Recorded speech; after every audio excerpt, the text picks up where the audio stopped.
disclaimer before the video. This was supposed to be released a while ago, not even like last month, but like a couple months before I started making this, like not long after the first season ended. And while I did want to make this video, it was also very painful. I got bad listening to my own voice, and talking about this show is migraine inducing at times. It really is. But this is still like the biggest video I ever done, biggest thing I kind of done it at all, like video wise. And there's not perfect. There's some flaws with it, and I hope you like it. If you don't, I completely understand. But what are you doing? What are you doing? No, you're not cute. You're not cute. Ignore that. I should leave it in just to make this more interesting. But yeah, like and subscribe if you can. I appreciate without how long to me to finish this. But yeah, this is my review of season 1 of the Mayfair Witches. I should not have done this video. Break it! I should not have done this! Witches. Witches are, by definition, a person thought to have magic powers, especially evil ones, properly depicted as a woman wearing a black coat and pointed hat and flying on a broomstick.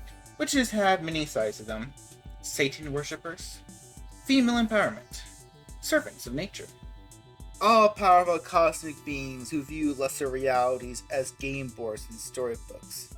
Their spells and curses craft concepts and bend time and space itself. Seriously, go read Umineko. Almost every series that deals with the supernatural has its own take on witches. Then there's this show. The Witching Hour by Anne Rice was the start of her Lies to the Mayfair Witches trilogy. The books connect with the rest of Rice's work, like her Vampire Chronicles.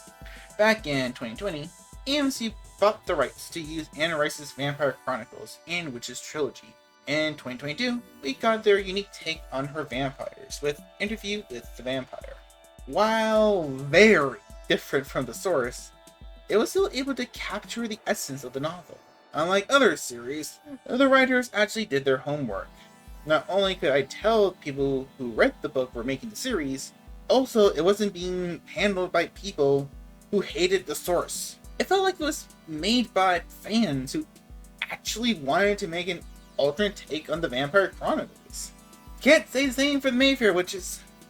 The Mayfair Witches was created by Michelle Ashford and Esta Spalding, and came out in 2023, and received, from what I could find, mixed results.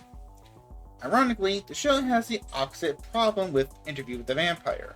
It keeps most of the plot intact, but loses all the soul of the source material.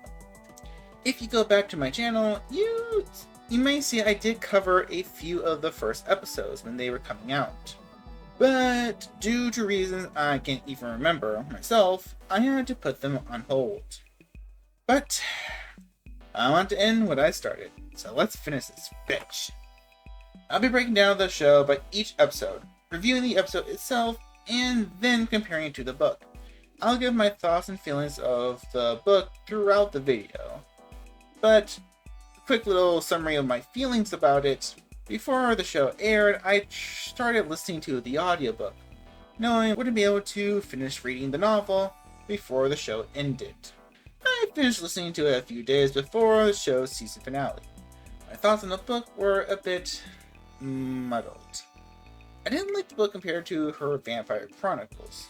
While I don't think any of the characters are badly written, I had a hard time connecting to them. Unlike her other characters like Lestat, Louis, Armand, or heck, even Akasha. We get a couple of good long chapters following other characters before we even meet Rowan and Michael. In my physical copy, the first chapter is 23 pages long, and it's about a character that never comes back. You could really cut this whole chapter out, and all the characters who are introduced in this chapter do return Their introductions in those later chapters serve just perfectly. But then again, that is the strength of Rice's writing. She writes these separate tales about these different characters that have very little in common with each other, except with their experiences with the Mayfair family, and they're all so interesting. I found each of these separate tales so much more intriguing than our two leads. In fact, halfway through the book, I wish it was just a collection of stories from all these different people who live in New Orleans or just visited and had these experiences with Mayfair witches. And by the end of the novel, it's up to you to decide if they were witches or not. Lasher, for only what's in the first book because I haven't read the other two, is an interesting villain.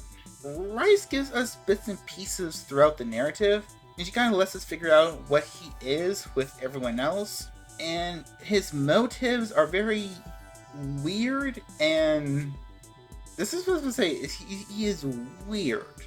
You're not really sure how to feel about Lasher, because in some chapters, he feels like a force of nature, in other times he feels like this malevolent child, and other times he's this full-on abusive manipulator.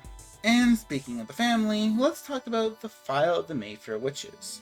The File of the Mayfair Witches is an in-universe document that is the complete history of the Mayfair family, put together by the Talamasca, a group of supernatural scholars. This document more or less documents the second half of the book, and to me is the most interesting and frightening part of the book.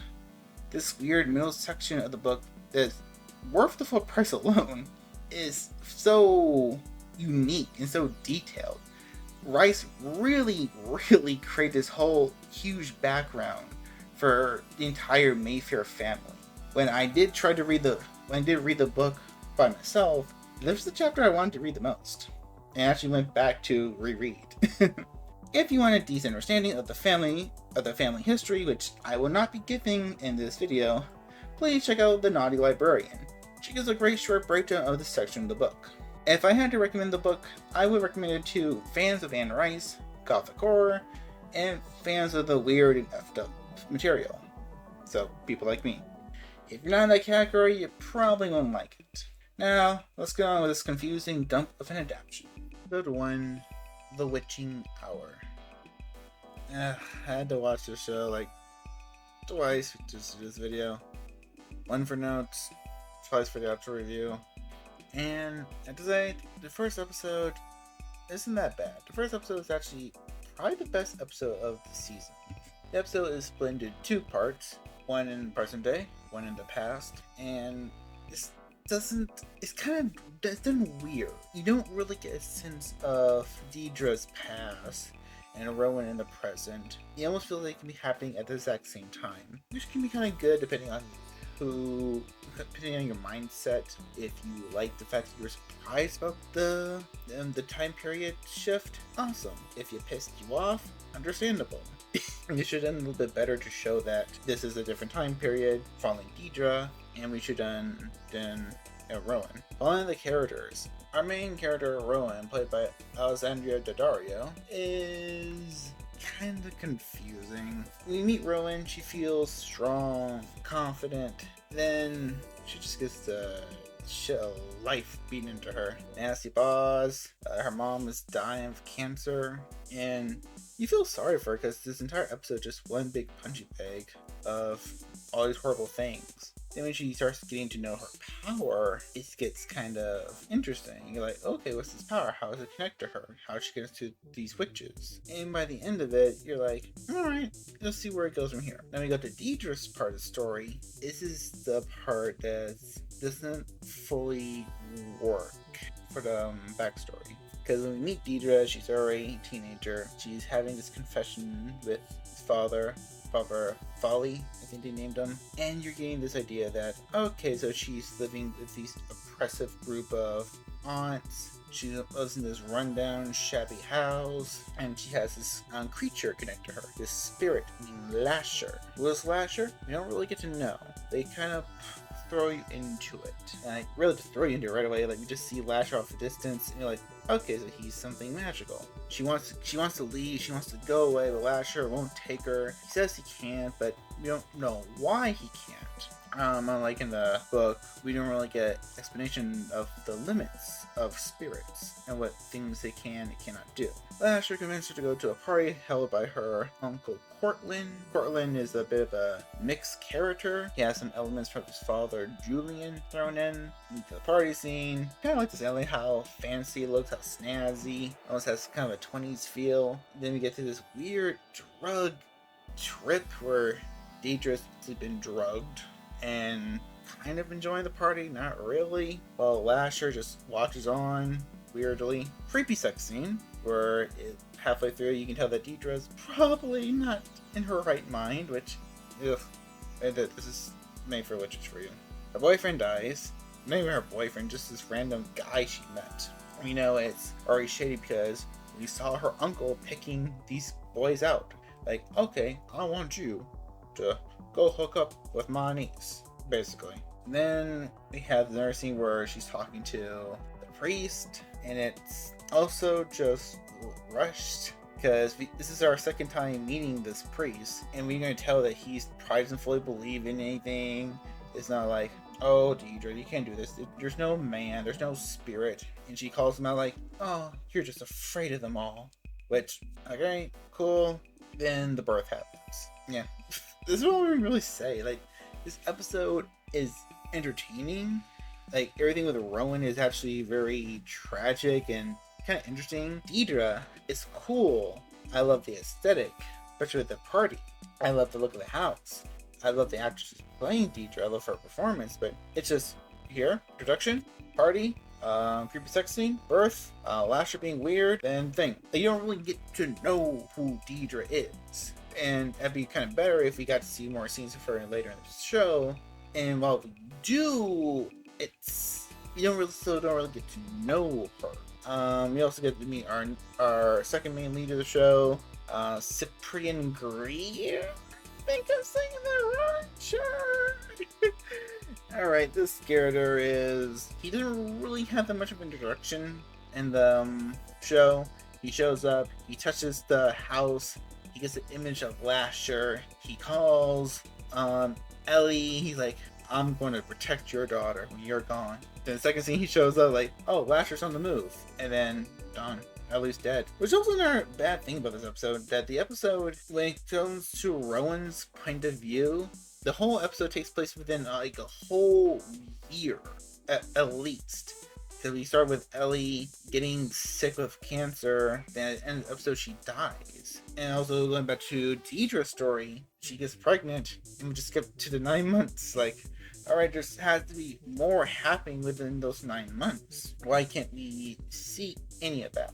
And that's the bad thing about this episode, because it feels rushed to a certain extent. I know, TV shows, you can't show every minute detail. You gotta play your pacing, you gotta play your timing, you gotta pick the most important things. But still, going from that point of view, I don't think that we saw anything that, like I said, there could have been a little bit more you could have shown. Like the wraparound of the episode, opening it with Deidre, opening and ending with Deidre. Those are cool shots, great homages to the book, and just great creepy atmosphere building.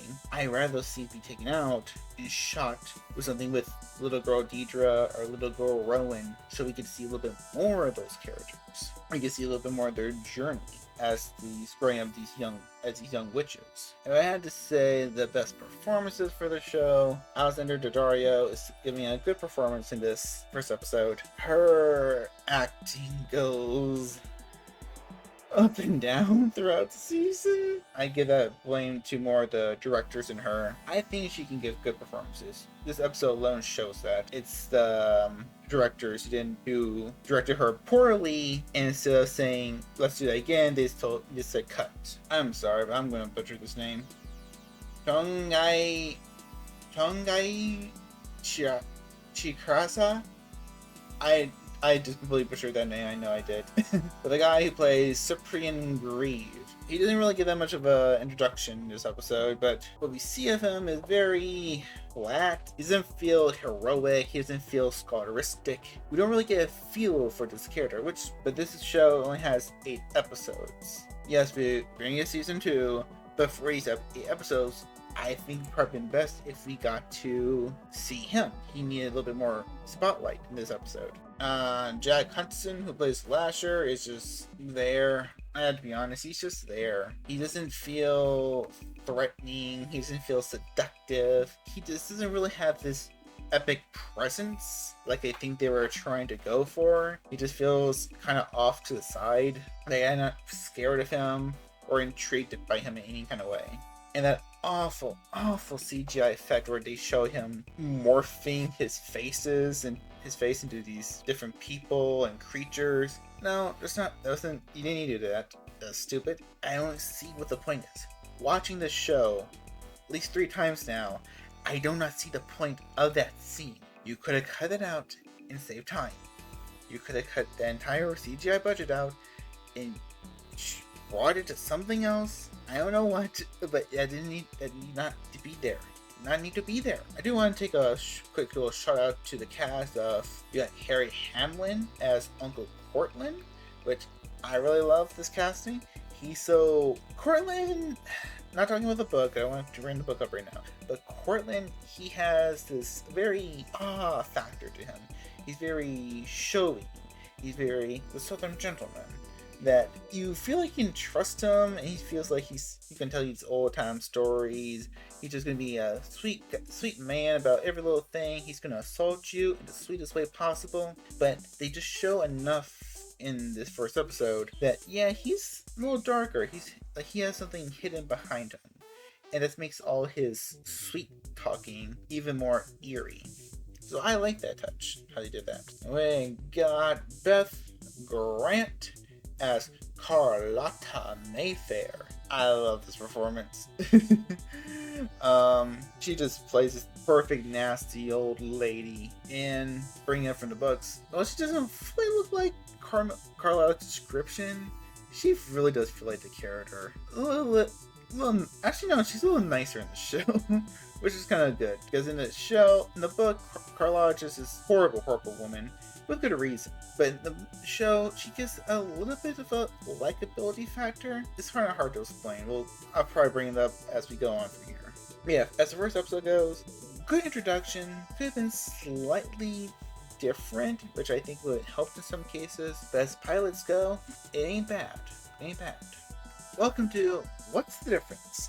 So in this weird little thing, here we'll talk about the direct differences between the book and the show, but I'll poke at the ones that really irked me and make me question why.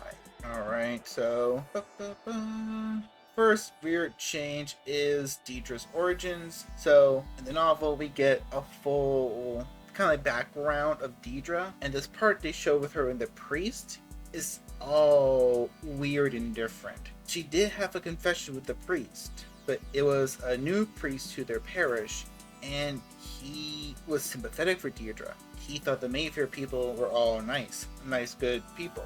And when Deidre gives his confession, saying that there's the man, that he might be the devil, and that her aunts are basically abusing her, telling her to not pay attention to the man, don't do this, you're invoking the man, you're invoking the devil, gaslighting a poor little girl, he's freaked out. But because his confession, he can't say anything.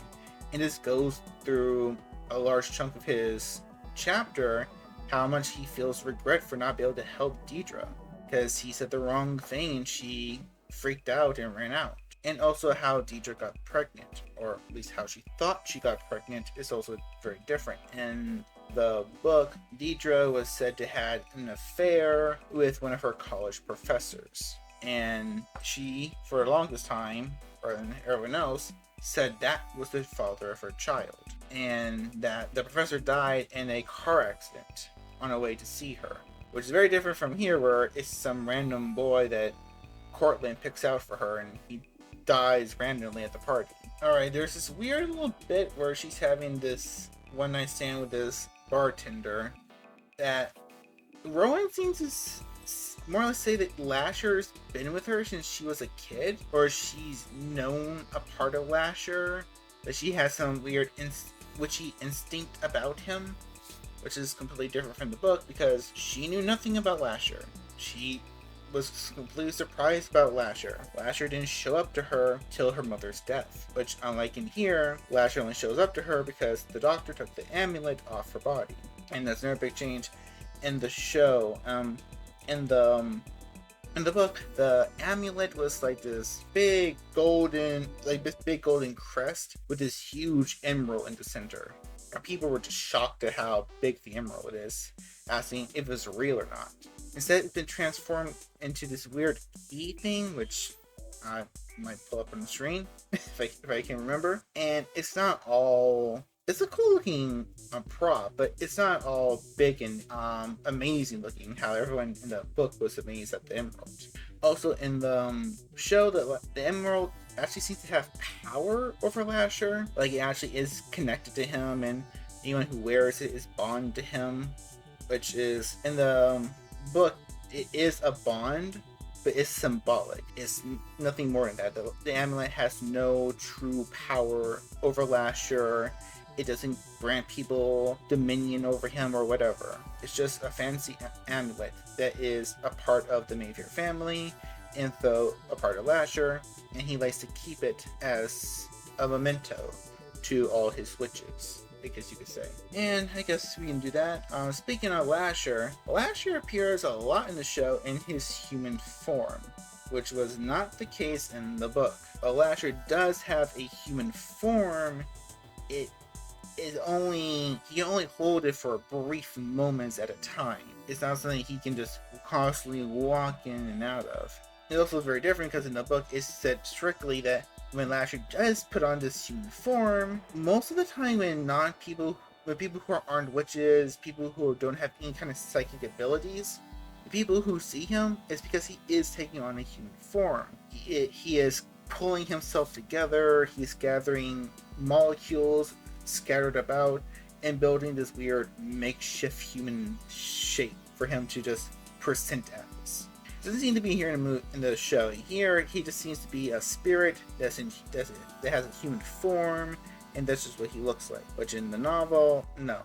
Lasher does not have a human form. He is not human. He may have been human if the events of Minnock the Devil are part of this. He may have once been human, but he hasn't been human in centuries. He doesn't even remember what it's like to be human. As far as he's concerned, he's always been a spirit. Lasher's true self is described to be kind of like this giant invisible mass, or like a shadow. Like, he's not human. Like, the best way I can explain Lasher's true shape that's not the human shape is he's either like the smoke demons from Supernatural, or that particle thingamabob in Paranormal Activity, Ghost Dimension. And I get kind of see what they're trying to do with that weird shape-shifting scene, like, oh, this is Lasher's true shape, he doesn't have a shape. But you could do this so many different ways better. You can have random POV shots, or Evil Dead POV shots, and that could be Lasher's point of view. You can set up and frame the camera in certain ways, so that while the actor playing Lasher isn't there, we, the audience, can kind of get a feeling like, I feel like there's someone should be there. And just little things like having, like, let's say Deidre. Let's say Deidre is going to sit down, and just suddenly her chair just pulls out for her, and we, the audience, just know that Lasher's there. Or how about candles flicker weirdly, or lights changing in and out, Lasher's there. Windows just opening, Lasher's there. Gust of wind just picking up and floating around the characters, Lasher's there. There could have been so many different ways you could shown Lasher's presence, have Lasher have a presence in the show without overusing his human shape. And another interesting tidbit that they completely missed out, because I'm guessing they want to go for the sexy route. I'm not sure. And how is Josh Hudson? How is he attractive for you people? I have no idea. Because in the novel, Lasher's human shape is described kind of offish. Like, Anne Rice kind of describes his suit. He's wearing this nice classic suit, but the suit doesn't look like a suit. It looks like it's his skin, like it's a part of his body. And this is kind of because Lasher doesn't really know how to make a human body. Like he's just making imitation of one. And you could do cool things like that. Show that whenever he appears, he has mixed match clothes. You can show that maybe you can paint the clothes onto the actor. That'd be kind of cool. Give him contact to show that his eyes are different color in each scene. Kept on his hands to remove his fingernails. Just these little cool details you could have done to match the book to show that Lasher doesn't get humans. He can't make a full human vessel. Kind of weird comparison, but let's go to the It movies, the recent It movies. Bill Skarsgård, when he plays Pennywise, he's playing Pennywise as this ancient monster that's not human, that's not a clown. So you have these scenes like when he's talking to Georgie and he's doing his pop pop pop popcorn, and then his eyes starts going, sideways. He starts drooling and he starts losing his speech. That isn't just to be creepy, that's to show that this is this ancient evil that's taking the shape of a human but doesn't know how to be human. And you could do something with that with Lasher. So show that, yeah, this may look like a man, but it's not a man in any way whatsoever. Alright, so let's talk about Cyprian Grieve. I have no idea why they named this character this. I have a unique name myself. It's too unique, you humans can't understand it. But I don't know what Cyprian Greaves is supposed to be. I don't fully get it. I'm not sure why they named this character this. But in the books, this is actually two characters. They took two characters from the book and made them into Cyprian. The first character is the second main lead of the book, Michael Curry. And the second one is, I can say he's the third lead of the book. We follow him a lot around here and there. Is Aaron Leitner, a member of the Talamasca. Now, how he connects to these characters is kind of obvious. He's a Talamasca member like Aaron. He has empathic abilities like Aaron. He has Michael's Tescamochery. In the novels, Michael has the power of psychometry. I'm not pronouncing that wrong. Which is the act of seeing history and feeling emotions and stuff like that simply by touching an object. Now, how Michael got this power is after a boating accident. Not boating, like a surfing accident. He drowns. Then Rowan, of all people, finds him and saves him. He has this vision of some otherworldly beings wanting him to do something. Him agreeing, but he can't remember exactly what it is. And his power to see all this information and to get some of the emotions from these events when he touches an object drives him halfway to crazy. It drives him batshit and crazy. He holds himself up in his house, drinking himself to death before he moves in with his aunt and does the same thing. We don't really get a backstory for Cyprian in the show. We get a little bit here and there. He has a sister, which neither Michael and, as far as I can tell, Aaron do not have. So, yeah, there's that. And also, this character doesn't feel... What makes this character so bad as a combination of these both two characters, that he doesn't feel like them at all. He has their powers and he has their positions, but he doesn't have any of their personality traits. Michael was this good old Catholic boy who grew up in New Orleans, then moved to San Francisco. He is an architect. He loves history, and he loves to build houses. He restores old houses for a living. He's so good at it, he's basically famous. Then you got Aaron, who is a member of the Talamasca. He is a scholar. He is a good old English gentleman, and he can just charm you off your feet. Cyprian is none of that, and I feel strange that why would you combine these two characters and give him at least none of their personality traits? He doesn't have, he's from New Orleans still, so that's kind of good. I think there even weren't references to him saying that he saw Lasher when he was a kid, which Michael did do, but it doesn't have that southern gentleman feel that Michael did in the book. he doesn't like architect like Michael. Like, you didn't have to do that much. Just show him reading an architect book, or show that he likes to build things from time to time. Like, there could have been a little bit more pieces of the original characters put into this new person. It didn't feel like you did. It didn't feel like you cared.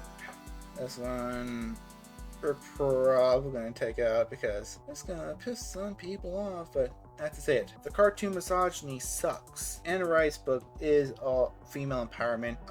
There's this big history of just showing about how those witch trials back in the day were just awful and barbaric. How a lot of these women who weren't even doing anything bad were just accused of being witches and tortured and killed. It's horrible. It is horrible. She makes it feel so sick and disgusting reading it. Then we have a few cases of modern day misogyny in the book, but it's real, and that's a better word. I shouldn't say that. It's subtle. It's subtle.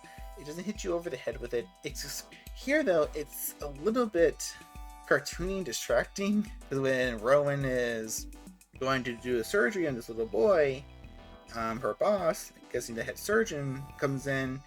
And he's throwing his weight around like, oh, I want to do this because I want to impress the board members and the people watching. And we have this whole thing where the kid starts getting sick, the kid starts bleeding really bad. She has this conversation with one of her patients with someone in the surgery room, and it's just more like, oh, his precious ego. It's like, yes, I understand. I get what you're trying to do. You don't need to hit me over the head with it. And then when she goes to the boss, her boss later in the episode, and he's being a dick, condescending. Then when she talks to the later guy in the episode, which he's also being, oh, like, you gotta hang with the boys. He starts peeing in front of her, like, why? The boss, her a-hole boss at the hospital, understand that wasn't handled bad, but other thing, like, why do you gotta do that? It's just so in your face, and yes, that was part of Rice's book, but it wasn't the whole part. It didn't hit you over the head with it. It didn't feel like it was stopping the story to show that. It also goes to the fact that I hate that part the most because that wasn't Rowan in the book. Yes, Rowan didn't really have a good relationship with her fellow doctors and nurses. A lot of them felt she was weird and creepy. A lot of them kind of figured out she was kind of like a witch or had some kind of power. Some of them thought this and that about her. And, she wasn't well liked, you can tell. But she was one thing. She was respected. Rowan was just not some neurosurgeon. She was the head of her department. And she was well loved. Well, probably not loved. She was well respected by everyone in the hospital. No one would talk and ask to her like they did in the show. And I don't understand why the writers and directors thought they had to do that to Rowan. To make her less important and strong in the hospital. They make her feel so meek in front of her boss. Because, well, yeah, that happens a lot, and it sucks when it does, but that wasn't Rowan in the book. I'm not sure why you had to take away Rowan's strength. It felt really weird and out of character. Because Rowan would not act that way. And if her boss talked to her, like he did in the show, to the book character, well, she wouldn't outright yelled and cursed at him. She would have politely put him in his place and told him to shove it with the sun don't shine. Alright, basically all the major changes from the episode to the book. Let's move on to episode 2. Mayfair Witches, Season 1, Episode 2, The Dark Place. And this is where this story starts to go downhill. Alright, so it's been a while between recordings, between this one, Episode 1. But, if I remember correctly, I left Episode 1 feeling, okay, not that bad. It's a good pilot, a good introduction. Different novel, but not too bad. Dark Place is horrible. Not horrible. Horrible is a little bit mean. So, like Episode 1, this episode is kind of split between characters, split between timelines. Modern time, we get about 2 weeks after the end of Episode 1. Yeah, Rowan, she is suffering, so she's in mourning for her mother. She starts to figure out that her mother was not being honest about her adoption, which is a pretty fun scene, because she's like, she's talking to the adoption agency like, oh no, we have been open. We weren't open when you were adopted. That was a long time. That was before us. We get this alright scene where her going to a therapist. She's talking to, she's trying to talk to, trying to get back to work. Her powers start to overreact, and she starts giving this woman a nosebleed, a migraine. And then we get to the stupid, because she leaves work, and she gets annoyed at the crows because they pooped on her car. And then she mentally kills 3 of them. And oh my god, I can't believe they made her do this. So she picks up the crows, puts them in the car, drives to the beach, digs a shallow grave, takes sleep medicine, and falls asleep on the beach. Why? Why? Why are the writers determined to make this character look like a moron, which she was not in the book? Feel sorry for the crows, feel sad she killed the crows, but why pick them up? And also to mention, there's this audio tick I notice. Whenever Rowan uses her powers, we have these creepy, eerie whispers.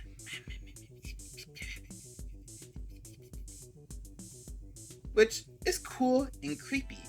It feels like her powers are coming from these otherworldly beings, like Lasher, or some minor spirits. But the thing is, they ain't. Rowan's powers are her own. They're built into her, both spiritually and physically.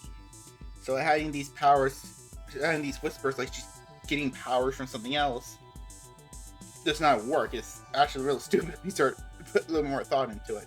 Then we go to Cyprian, which I can remember. Yeah, still can remember what I said about him last time. I like the actor playing him.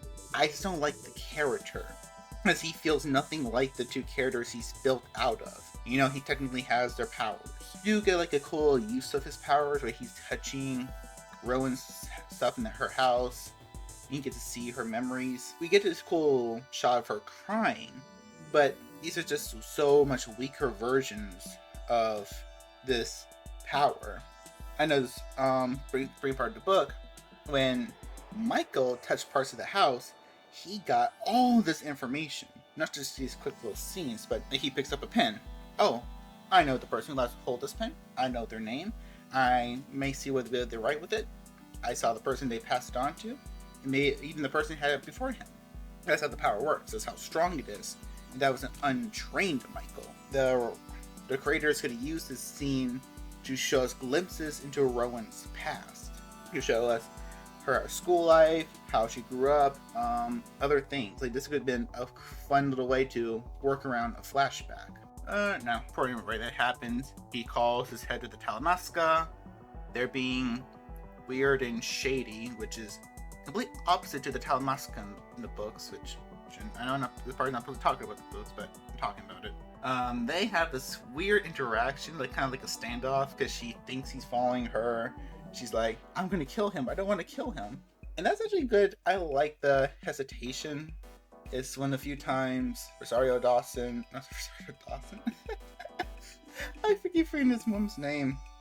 Alexander Daddario. It's one of the few times she actually does give a very good performance, because you see how freaked out she is. It's just the directors don't really work well with her in this show. Cyprian leaves, he bolts, and then Rowan goes to New Orleans. She just stays there for a moment. She goes to a hotel. We had this weird, dumb interaction with this belltop who's, oh, you're a doctor, because she's a woman. And it could have been a little better. It could have went somewhere. But you know what? The scene leads to nothing. The scene leads to absolutely nothing. It could have been cut. Rowan has a quick conversation with his tour guide. And she gives a brief little, like, oh yeah, the Mayfair house. They're famous for the witches. We all make all kinds of hooey in New Orleans. Witches, werewolves, vampires. Which, cool. Rowan gives her some money because she can take the tour guide. She can see the house there. But you know what? That doesn't happen. But again, a useless scene that could have been cut. And it could have been fun because we could actually see Rowan on the tour guide. And we could have a quick little fun hint Easter egg, because we could have saw the Point du Lac house, Louis' house. And maybe even his and Lestat's apartment. or townhouse. They do have a little fun visual Easter egg. Maybe they'll give a little hint at them. Don't say them by name. Would have been cool. Didn't do that. Second part of the modern timeline, we're finding Deidre, and Deidre's finally awake, which is a very big change for the novel because Deidre sadly never wakes up, and it's sad. Her part of the book is the most tragic, and out of all the changes they make for the show, this is the one I actually like. I like that we get to see her have some moments of freedom and clarity. I like her interacting with the doctor who saves her. I like this little talk down she gives to Carlotta. Then we have this weird interaction with her and Cortland, which is just fantastic, especially the actor who plays Cortland. If you know about the character, like from the show and from the books, you know how nasty and evil he is. But Harry Hamlin just putting in such a great performance. He feels like this good, like Southern gentleman. But this is a hint of secrecy, a hint of deviousness, which is even more increased when we actually know what he's really like. Episode ends with Rowan finding her mother dead, which she doesn't know is her mother yet, but that was a very shocking thing because Deidre just died peacefully in her sleep, which is even more tragic. I don't know what's more tragic, Deidre dying in her sleep, or Deidre seeing her daughter but never getting the chance to meet her because she's bleeding out. But yeah, that was the modern part of the episode. Now we have a couple, what was it? Now we have one flashback of the episode where we go to basically the 1600s, Ireland. Now this is the part where we get to see a little bit more of the Mayfair family history with Suzanne Mayfair and her sister, Flory. Which, wait a second, I'll take a quick part about that. This quick opening doesn't really go anywhere with the story. You don't really get much about Suzanne. I only know that she lives a pretty trashy life, but thinking this was the 1600s. Most people were. But yeah, that's the first part. This is episode 2. Good. It is a decent episode because it continues for most part pretty well. The bad parts are, like I said, the useless scenes. Instead of having this dumb interaction with the bellhop and having the dumb interaction with the tour guide, those who may cut out for something more meaningful. I don't care, like, oh, we put switch and bait.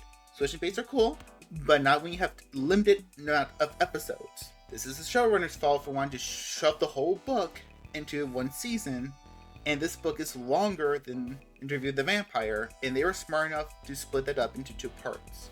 Those who should have been cut out, we should have Rowan on a tour guide, and we should see her meeting Deidre there. And also just like, once again, the weird choices they're giving to us and Rowan's character, Rowan, because we're told that she's smart and intelligent.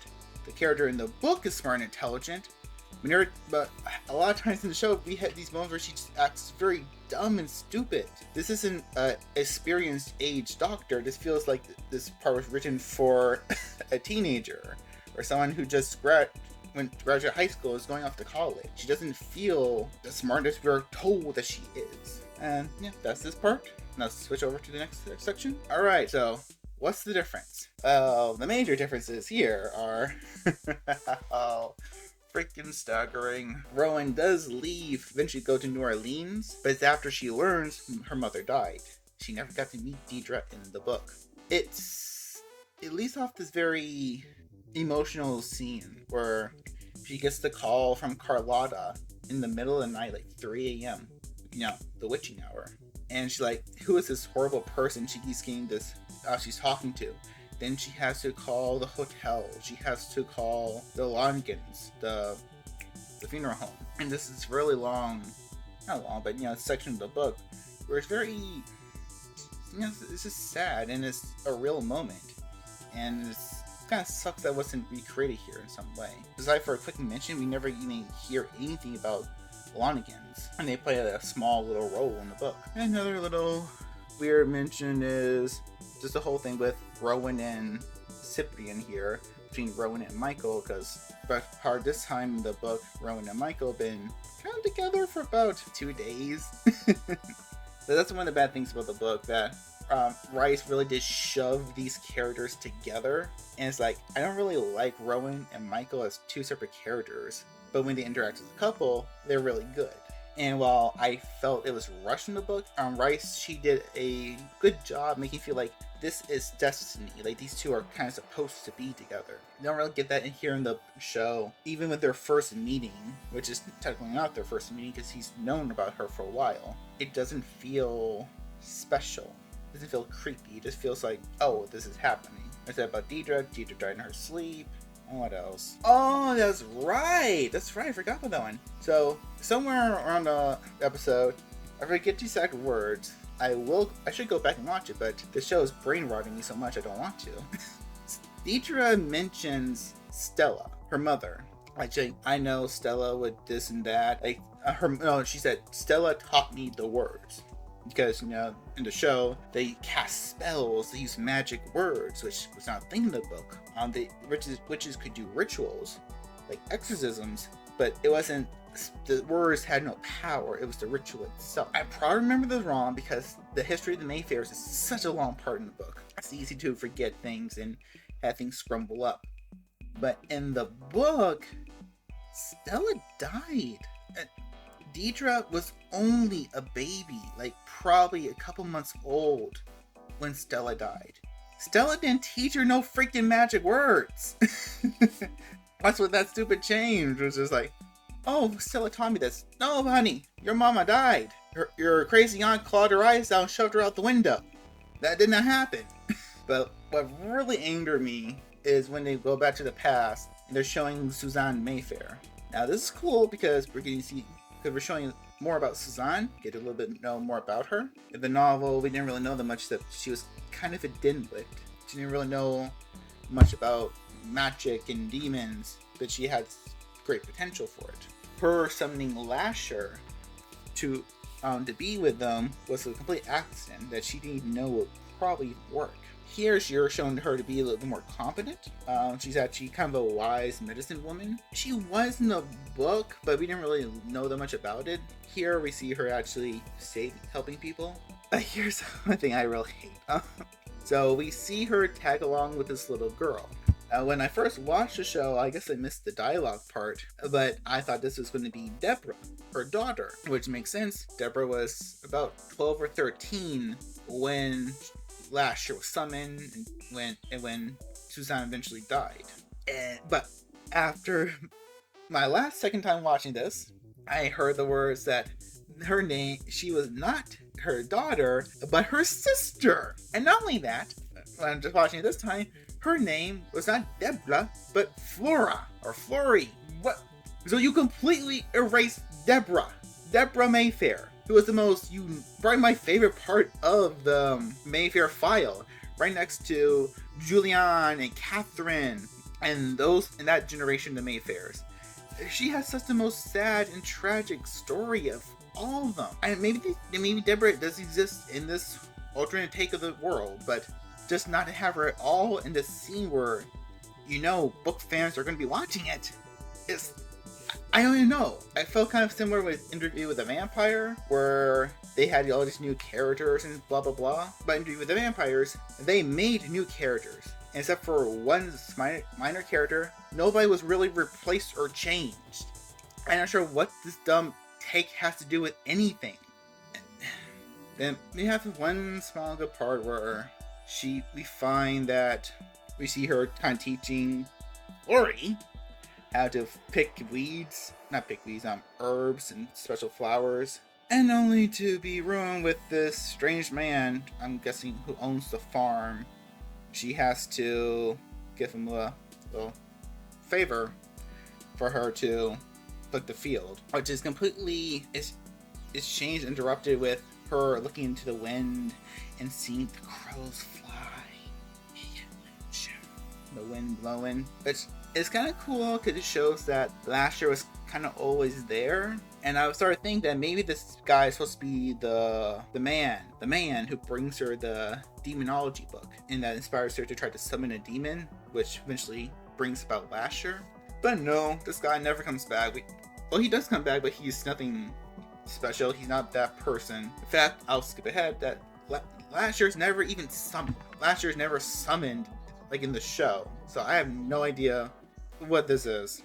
But Yeah, Mayfair Witches, episode 2. Comparing to the book, weird, dumb changes. I ain't sure why they're there. Episode 3, Second Line. Now, Second Line starts off, it begins right after the end of the last episode, in an admittedly pretty cool shot where you kind of sit on the elevator door, and when it opens, you see Rowan sitting down with the body of Deidre. She's all crazy eyes. She's kind of not really focusing on reality. She's not present in the moment. She's in complete and utter shock of what's happening. That is a pretty good scene. What sucked was the scene that came right before that, the opening prologue, the one I completely forgot about. You know why I completely forgot about it? Because it goes nowhere. So we get the scene where Suzanne Mayfair from back in the day, 1600s, her midwife teacher, the old wise woman of the village, is brought in because she got skewed by a bull, and all her insides are coming on the outside. But instead of wanting to be killed by Suzanne, she asked her to burn and mix a couple of herbs that would eventually get her all drugged up so she wouldn't feel the pain of death, because she wants to die. And except for, this scene has only 2 reasons, but they only come up later in the show. One, so she can name drop the herb that she uses to kill herself, or unalive herself, whichever YouTube wants me to put in, I'll put in that one. And the second part is that she talks about going back to the earth, going back to her mother and her mother's mother and her mother's mother, basically bringing this lineage of women, this great matriarchy, that which will they become the Mayfairs. Besides that, this scene has no real purpose. They don't come back in part in this episode. It's just for this one right here. If you lop this stood off, it would not affect the entire show. I have no idea why it's there. I don't really think it helped with Suzanne's character. I mean, I guess she established herself as being weak, because she says, I can even kill a chicken, which, alright, cool enough, but there's other ways you can show that. And from my memory calls, it showed that more or less pretty well in later episodes. So this was a completely useless scene. It took about 3 extra minutes of the episode that can be used for any one other important character development that did not be this. But besides that, we go back to the present time. After her talk with the detective, she meets with Carlotta, and it's actually a nice little scene where Carlotta is being her weird self, because she's so nasty and condescending, but she's hiding it well, because a part of her that does care about Deidre, and by extension Rowan, but it's a very messed up version of caring, and I think the actress kind of puts it off pretty well.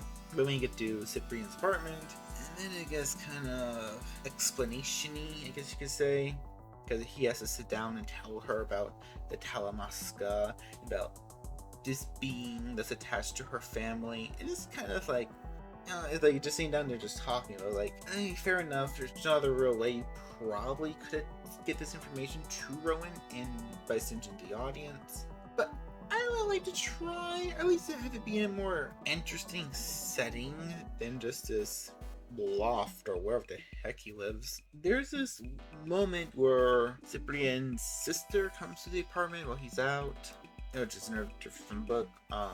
Michael, and I also believe maybe Aaron, I'm not sure his backstory is given. They don't have a sister or any siblings whatsoever, so weird change. But the sister is a surrogate, and Rowan has this weird moment where she's like, oh, I bet the baby's gonna miss you, she's gonna dream about you her entire life.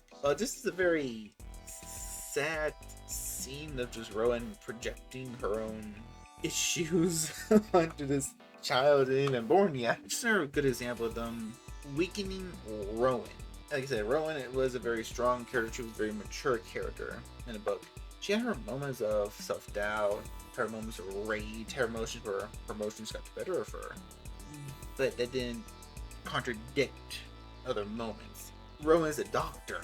She's a doctor. She shouldn't be saying this. That's gonna just go nowhere at the time being. it does kind of come back later on when you find out the sister is pregnant, which is another wholeheartedly idiotic thing I will get to later.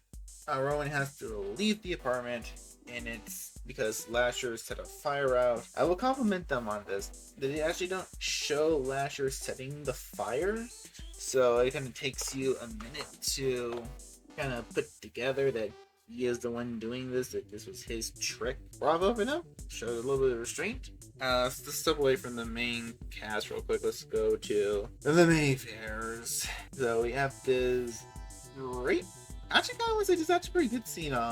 Portland goes to the bathroom after finding Deidre's, seeing the incident of Deidre's death. And Lasher throws this rock through the window and it cuts Portland. Yeah, just in Lasher manifests himself. And actually kind of creepy.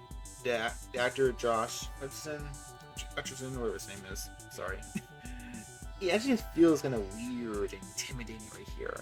Like, it looks wild, like he's about to beat Portland up. Which I like it.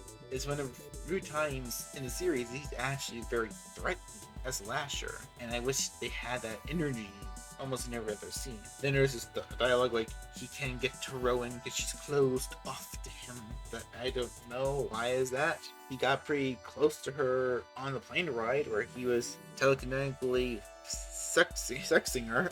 So why can he not do it this time? It is another made up thing for the show. This has nothing to do in the book. The book, Lasher can easily read Rowan's mind, she, him, and whatnot. Then we cut to Carlotta. The morning Deidre's death, calling her like, oh, I failed her, I failed this family, I failed God. And she's being comforted by Millie. Spoiler, we're gonna get that part yet, but I don't want to say a spoiler, she's a ghost. The performance for Carlotta, she feels like Carlotta from the book, especially when Lasher started messing with the trees outside. Rattling the trees again, looking for his whore. Perfect dialogue. If it gets ruined is where they try to pass Lasher on to someone else. I'll get to that part in the next section. But it just have a good scene, and they more or less ruin it. I won't say ruin it. It has a fun payoff with some excellent blood and a little glory effect. Not too much, not explicit, but just enough for people who are in for that. Besides that, the scene could have been cut down just a bit after they explained their idea to hold a wake to get Rowan into the house. That's where the scene should end. Cut the rest out. Alright, now let's talk about Cyprian's little journey. He goes to the scene of the incident where Deidre was murdered, and he's looking around with his hand on the elevator, and it has this weird fuzzy effect, almost like channel static, and it's like someone's wiped the memories of the elevator, which is not something from the book as far as I know. So this is actually a new edition, which is, I don't know, like, it's extending the mystery of the whodunit, who killed Deidre, which is what they're going for in this show. Because in the book, she just died of natural causes.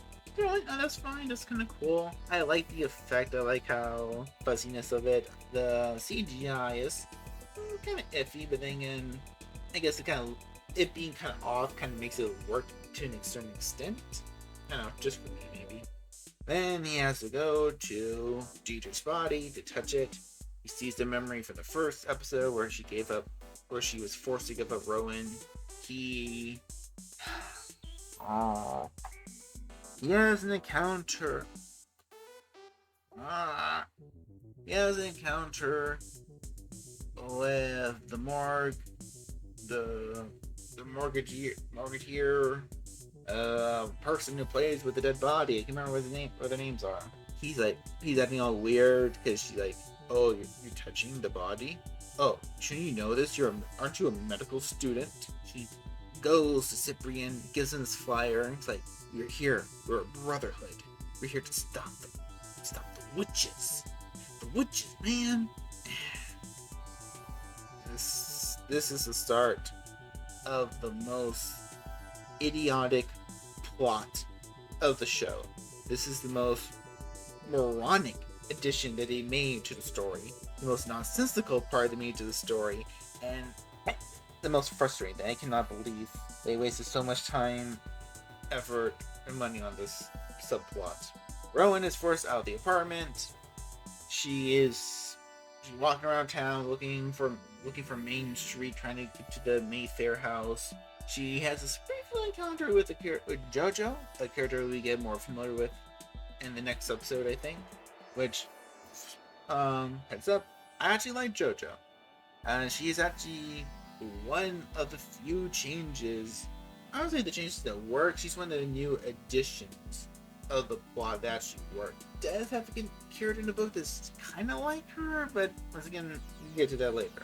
So Lasher takes the shape of this old woman, and she says she is grieving, that he is grieving for someone he lost or she lost, and of course it's Aunt Deidre, and Rowan connects with her, which is actually Lasher. And this is a nice little moment where they're kind of bonding over their grief, over the loss of Deidre. And then Rowan takes his drink, which I have no idea the drink was drugged. I have no idea if Lasher did something to the drink. He switched it out. As soon as she drinks it, she gets under this weird spell. And of course, the directors can help themselves because they have to show that it's actually Lasher. Because the camera spins around Rowan, and the old woman is not blurry, but instead of it being her, it's Lasher, because you couldn't let the audience think for themselves for a moment. And then they have this whole thing where they're dancing through the party. Rowan's drunk, and it's not bad. It's not bad. And the only bad part is that when Lasher tried to manifest himself in her mind, he's trying to seduce her, and it's just not working. It's very, he feels so bland and stale. Like, he doesn't really feel, except for that one scene with Portland, he doesn't feel threatening. He doesn't feel powerful. He doesn't feel seductive. Like, you can't tell what Rowan is seeing in him in the moment, besides just her being not in her right state of mind. This counter with an actual good scene where Lasher takes the form of Deidre, and they're connecting. He's telling her all the things she wants to hear, which is also the truth, that Deidre never wanted to give her up. Then you're here, you can be reunited with me and your great grandmothers and all that. Then Rowan wakes up. She's passed out, basically in the middle of on the sidewalk. It was actually a pretty funny scene. The end of the episode has has Rowan and Cyprian kind of finding each other, talking about how they need to trust each other, that she's letting him touch her, not in that way, well, in that way later, and basically to see her memory, that he needs to know everything about her to successfully help her more or less protect herself from Lasher and the other negative influence in the family. And there's this moment where they're kind of building a trust with each other, where there's a line where like, you didn't trust me before, I trust you now. And it's kind of sweet. It's kind of, I don't know, I just don't fully getting their relationship. And I think, I'm not sure which one to blame for this one. I'm sure it should be direction or the casting director, because these actors, at least Rosario's Dot. Why do I keep getting these two ladies' names mixed up?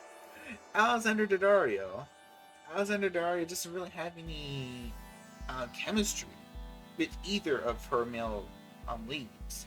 Now, with the guy who plays Lasher or the guy who plays Cyprian, you don't feel any romantic connection with them. You don't feel like they belong together. They don't feel like they can resist each other. They don't feel like they protect each other or they help each other, make each other better or make each other worse. To go back to this as a crutch, but in Interview with the Vampire, the casting was just spot on. Everyone had perfect freaking chemistry to a T. to a T. Especially Sam Reed and Jake Anderson. Their casting was just phenomenal. Not just for their roles, but for the roles they have to play together as a couple. And you can buy that. You can buy them 100% as a couple. Whenever you watch them, you can feel their love and attraction for each other. Alessandra Daddario doesn't have any of that with her two male leads. And it's very sad because this almost should play as a love triangle of sorts, with Rowan, with Cyprian, who is the guy who actually likes her, who wants to understand her, wants to protect her, wants to be with her, be a natural partner to her. Then you have Lasher, the guy who is this obedient lapdog, this malicious hellhound, who's going to please her in all the ways she wants, who's going to do everything she asks him to do, but it's all for his betterment. He doesn't actually care about her, and all the ways he does care about her are superficial. That is how this almost should be played as, and I'm thinking that's what they're trying to do, but I don't feel it. I don't feel the want or need between the actors, and you just end up with a very bland romance. Alright, so now we're back to our what's the difference section between the novel and the TV show, and we got quite a few this time that I managed to write down. So once again, a lot of these are not in any specific order. I wrote them down as I saw them in the show. First one change that was very weird. Is the spirit pesticide? Or after Cyprian tells his higher ups that he's going to keep Rowan at his place as a little safe shelter for her, he has these people come up and they do this protection spell, I guess, but it's not like they're getting their hands chanting or anything like that, which doesn't really fit with the book itself, but it'd be kind of something. No, they get you like these little pesticide guns and they start spraying along the apartment building, and you hear this little twinkling sound effects while they're spraying it. And this guy comes out, he stretches his arms out like, and you have this little weird distortion effect. It's real. Why? All you needed was the guy coming out, and he's putting his hands over the building. You have a little distortion effect, like you see kind of like a barrier being built. That'd be kind of cool. A little bit more simple. You have to go with a little spray. Why? I don't get that. All the psychic ability, all the witch powers in the book are basically psychic abilities, spiritual abilities. There's no spells. There's no herbs. Granting the herbs. There's no magic words. There's none of that in the book. This one's actually not a contradiction, but actually a bit more faithful. So Cyprian does state that he grew up in New Orleans, that he had these times where he walked past the Mayfair house and he saw a Lasher in the porch window or in the patio, which is actually very similar to the book. There are times where Michael did see the entity, which is Lasher, but he didn't call him Lasher. Ironically, called him, but many members of the family who don't know Lasher's name will refer to him simply as the man. That's the man. That's the man on First Street. I see him. That's the man who always at the Mayfair house. And he had these moments where he saw the man one time while he walking with his mother. He pointed him out to his mother, but Michael's mom simply said, "Oh." She played along with it, but she didn't really believe that someone was there. Second time he did it though, she got freaked out, like she acknowledged him, that she could actually see Lasher. I just can only keep probably two things. One, the first time Lasher showed himself to Michael was simply in Michael's mind, because Lasher can do that if you have some potent of psychic potential or maybe like a strong creative mind. Lasher can enter your mind and make you see things. He can show himself to you without actually building a body. Second time, when his mother saw him, Lasher probably actually built a body, and that's why she could see him. So when Carlotta and Millie are mourning on the bed, we have this thing where Lasher is messing with the wind outside, and the branches are hitting the windows outside the room they're staying in. Now this is accurate because Lasher, he is like a wind spirit. He is this entity who is strongly connected to the wind and to weather itself.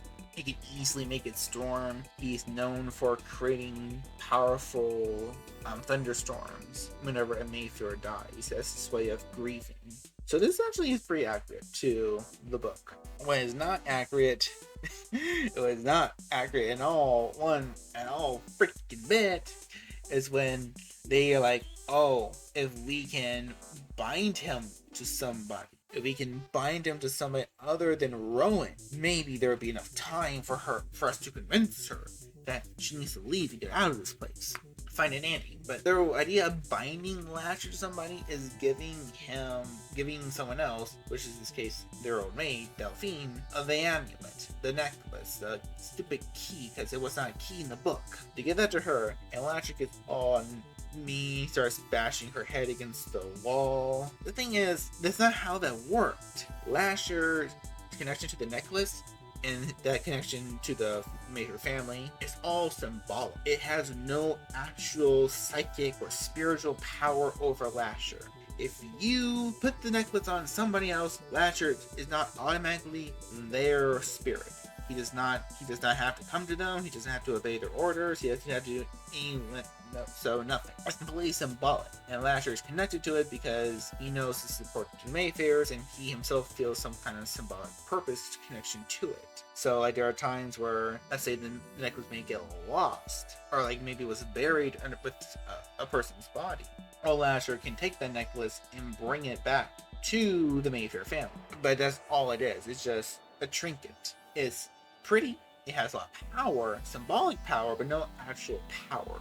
And I have no idea reason why they had to go. It's like, oh, necklace actually has power over this demon. This demon. No, it doesn't. It's not even a change that really hugely affects the plot. It's just small little things. But you know what they say? The devil is in the freaking details. So why change this individual detail if you're not going to do anything really unique and special with it? Once again, still a second season coming out, so maybe I'm being a little bit too harsh. I will acknowledge that.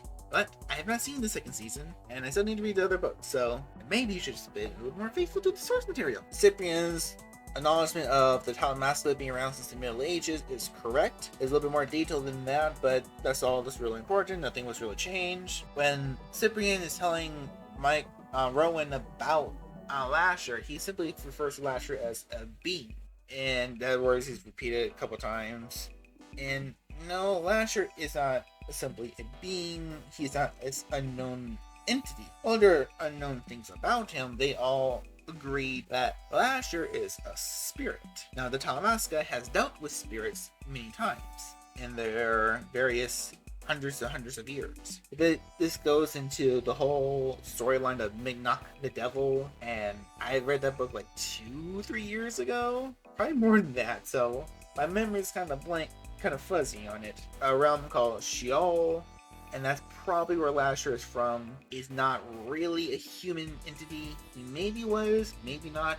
Lasher himself doesn't know, but they all agree to know that Lasher is a spirit, and spirits are these otherworldly entities that may actually be a part of the world itself. They know these spirits to be tricksters who like to play with humans, make them worship them, make them love them, make them praise them.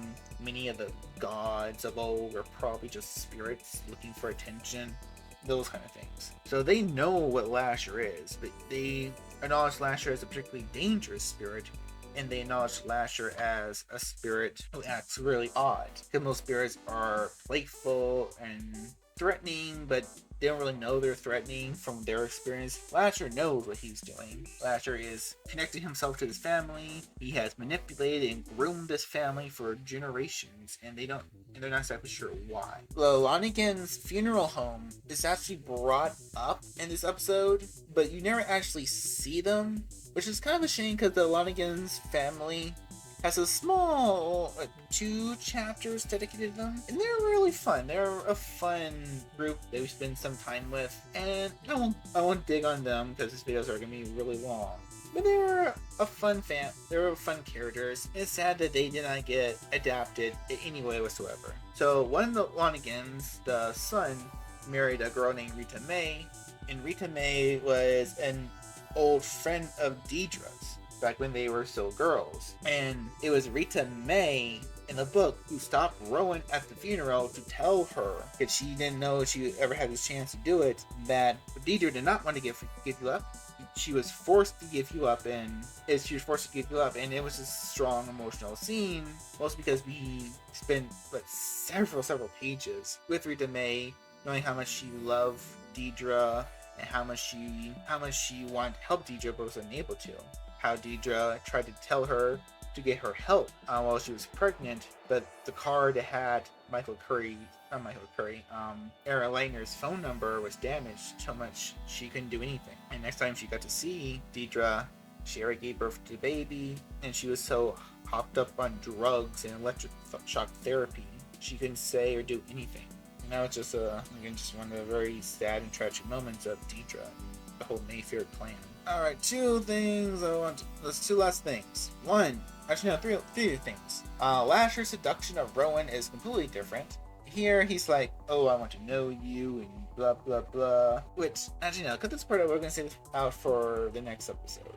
So, it goes to the ghost in the books. There are no ghosts. Well, actually no, this one's kind of weird. So, there's one scene in the book where Michael touches a bunch of things in the house, and he gets haunted by memories. And we're not sure what these memories are, but they're more or less taken to be not ghosts, but something conjured by a Lasher, which was Michael's interpretation of it. Later in the book, at the very, very end, he is actually in this other realm, it seems to be, with all the dead Mayfairs. He seems to be in this other realm with all the dead Mayfairs. And it's left to interpretation at the end of the first book. I'm sure it is confirmed in the other 2 books that this may have been a trick by Lasher, or these may have been the actual souls of the dead. And there's a part where Michael sees old Julian Mayfair. He's in Chicago, getting rid of his old house. But it's not specifically stated that was really Julian's spirit. Basically saying it's very iffy in the Anne Rice verse if ghosts can just casually exist here or not. Because another Talamasca member in Queen of the Damned was able to see Claudia's ghost, but then Claudia was a vampire, not a human.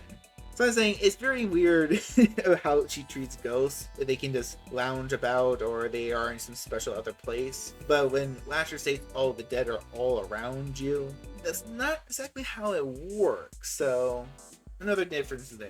And the biggest difference that the show is going to bring up starting in this episode, which was slightly hinted in the first episode, the misogynistic witch hunters. Now, like I said before, the book does deal with a lot of misogyny, men hating women, and the witch trials of old. But there's a little difference there. The book was written by Anne Rice, who can turn a garbage story into gold if she really wanted to. And this is not written by Anne Rice. This is a dumb side plot that drags the future episodes down. And we're gonna get there. But I just have to say it. It's a dumb addition. It takes away from the story and adds very little else meaning to it. Okay, please tell me, AMC and the 2 ladies who produced the show, what was your thought process in condensing this large book that's larger than Interview with the Vampire into 1 season, while they split Interview with the Vampire into 2 seasons? Tell me your thought process. I really want to know, because you know you're getting a 2nd season. You more likely did. AMC spent an ungodly amount of money for Anne Rice's works, not to try to force these shows to work. I'm mad.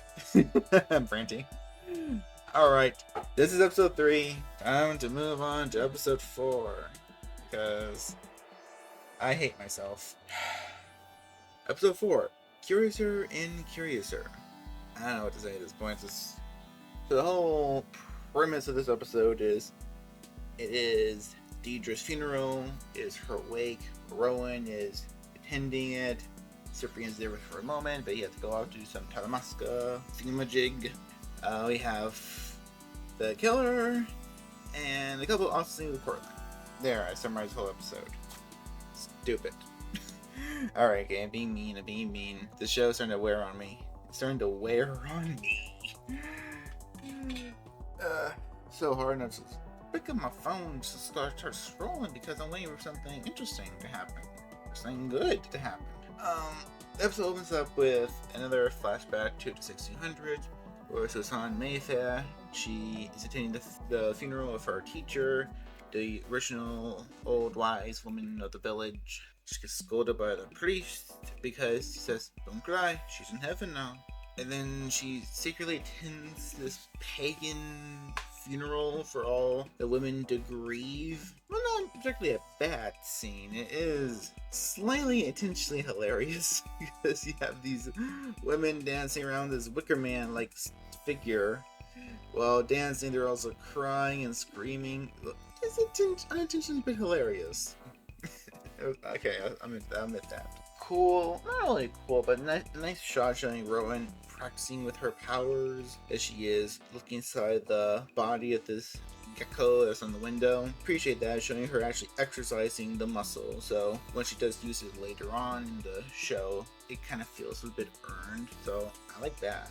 The whole funeral part, I feel like they need to be a little bit longer, but I initially really did like it though. I like how all the entire church just fills to the brim with people, which is a good show just how massive the Mayfair family is. They're like from all over the country and probably from beyond. When the church doors burst open, all these roses fly out, which is faithful to the book. Lasher likes to praise his witches with flowers, floating flowers. And I love the actress playing Carlotta, how spiteful she is, like just tearing the roses off Deidre's dead body. Good touch. It's a good moment that feels in character. The actress who's playing Carlotta really did know her stuff. Like, I actually believe she read the book. I'm not sure she read the book, but she really tapped into the character of Carlotta, is how nasty and spiteful she can be. We have this nice interaction where we have Jojo, Portland's daughter, who is giving us a nice little explanation of the Mayfair family, and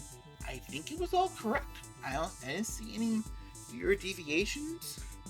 They mentioned Stella, Antha, and everything seemed to be pretty good. Oh, thank you for not changing the order up. We have this great scene where Rowan meets Cortland outside, and I like how his little back and forth with Rowan, where you can tell he's trying to seduce her to Lasher, but always making it about her, like, oh, he's there to serve you, not the other way around. Then you have Carlotta just purging into the scene, quite literally. It's like, I'm gonna give you your mother's rose, Sophie.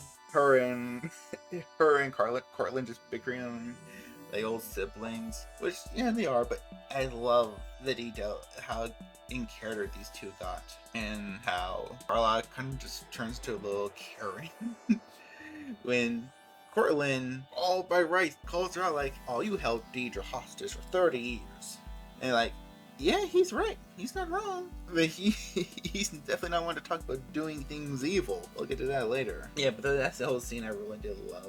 I love the family drama aspect of it, which this show needed a little bit more of. Like, for me, it doesn't really balance out all the many different elements of the show. Because you have, the show's a bit of a mystery. It's family drama. Tinge of romance, a little bit of what do you call this, a thriller, supernatural thriller maybe. But the four sections aren't really mashing well, I guess you could say. At least for me, not this episode. We need a little bit more of the family getting together, maybe showing the family before Rowan pops in. I think there could be a better way to do that. Let's go over Rowan. Let's go back to our boy Cyprian. We have him going to the Talamasca. We have him finding Deidre's killer. I also find out that he's not technically he's not the real killer.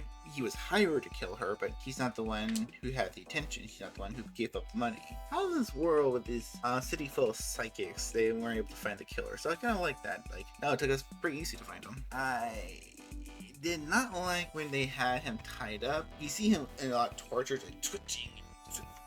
Dear. Like, that was kind of fun seeing how much he was hurting our dear Deidre. Hurting our dear Deidre.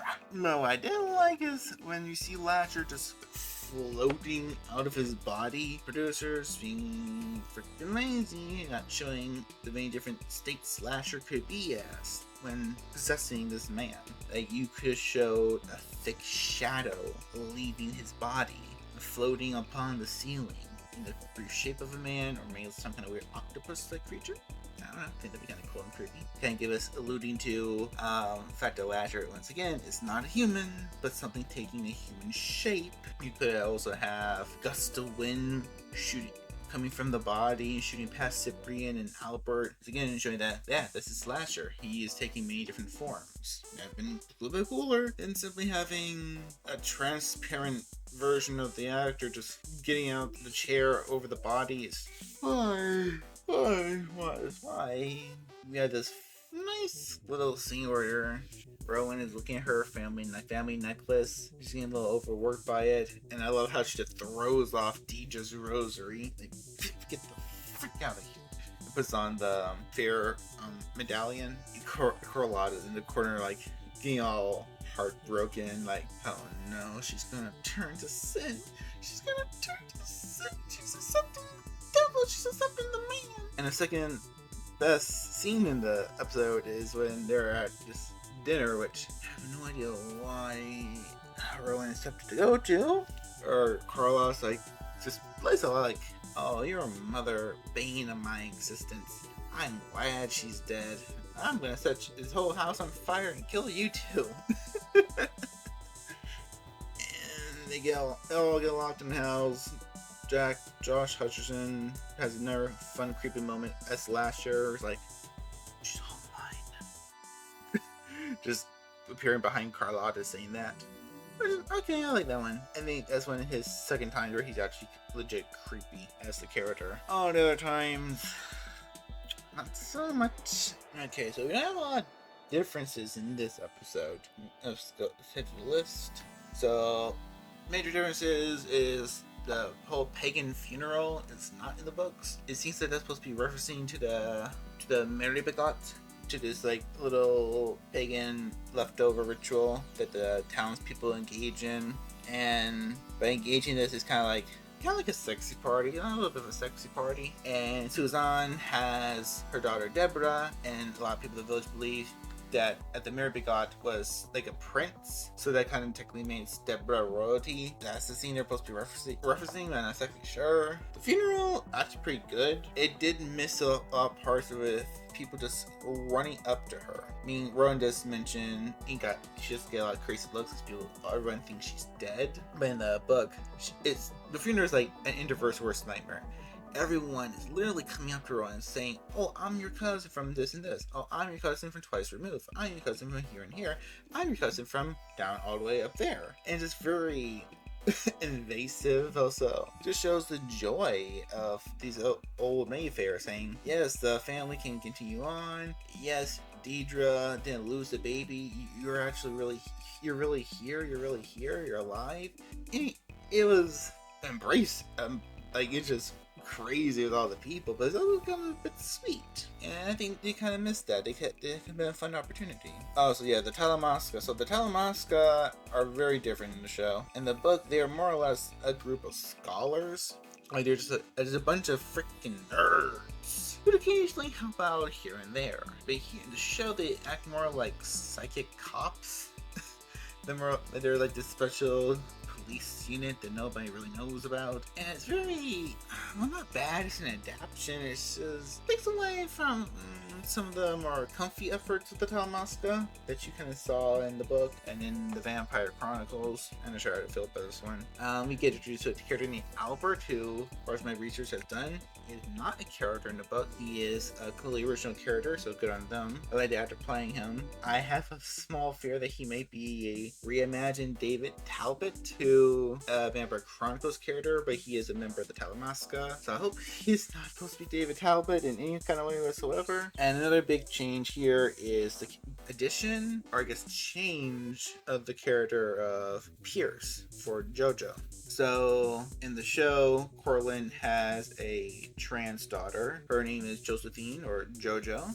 Well, in the book, he had a son named Pierce. I'm not exactly sure if JoJo was supposed to be a whole new character for the show. Maybe she went by Pierce. Then she changed her name to JoJo. I have no idea. I'm not sure what the backstory is for this character.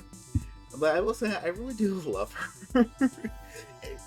JoJo feels a lot like how Rowan in the book should feel like. She feels strong, she feels confident, and we actually see later on in the show that she works very heavily at the hospital. Basically what Rowan wanted to do. Because in the show, Rowan's acting like she doesn't want the money, she doesn't care about the money. But in the book, the moment she kind of starts thinking, oh, I can open up a new hospital, or I can take a hospital and make an extension of it, I can create this whole brain therapy section, I can scholarships for medical students. Like, she goes all in on how she can use the Mayfair wealth, and the Mayfair are freaking loaded. They're like Elon Musk levels of loaded in the books.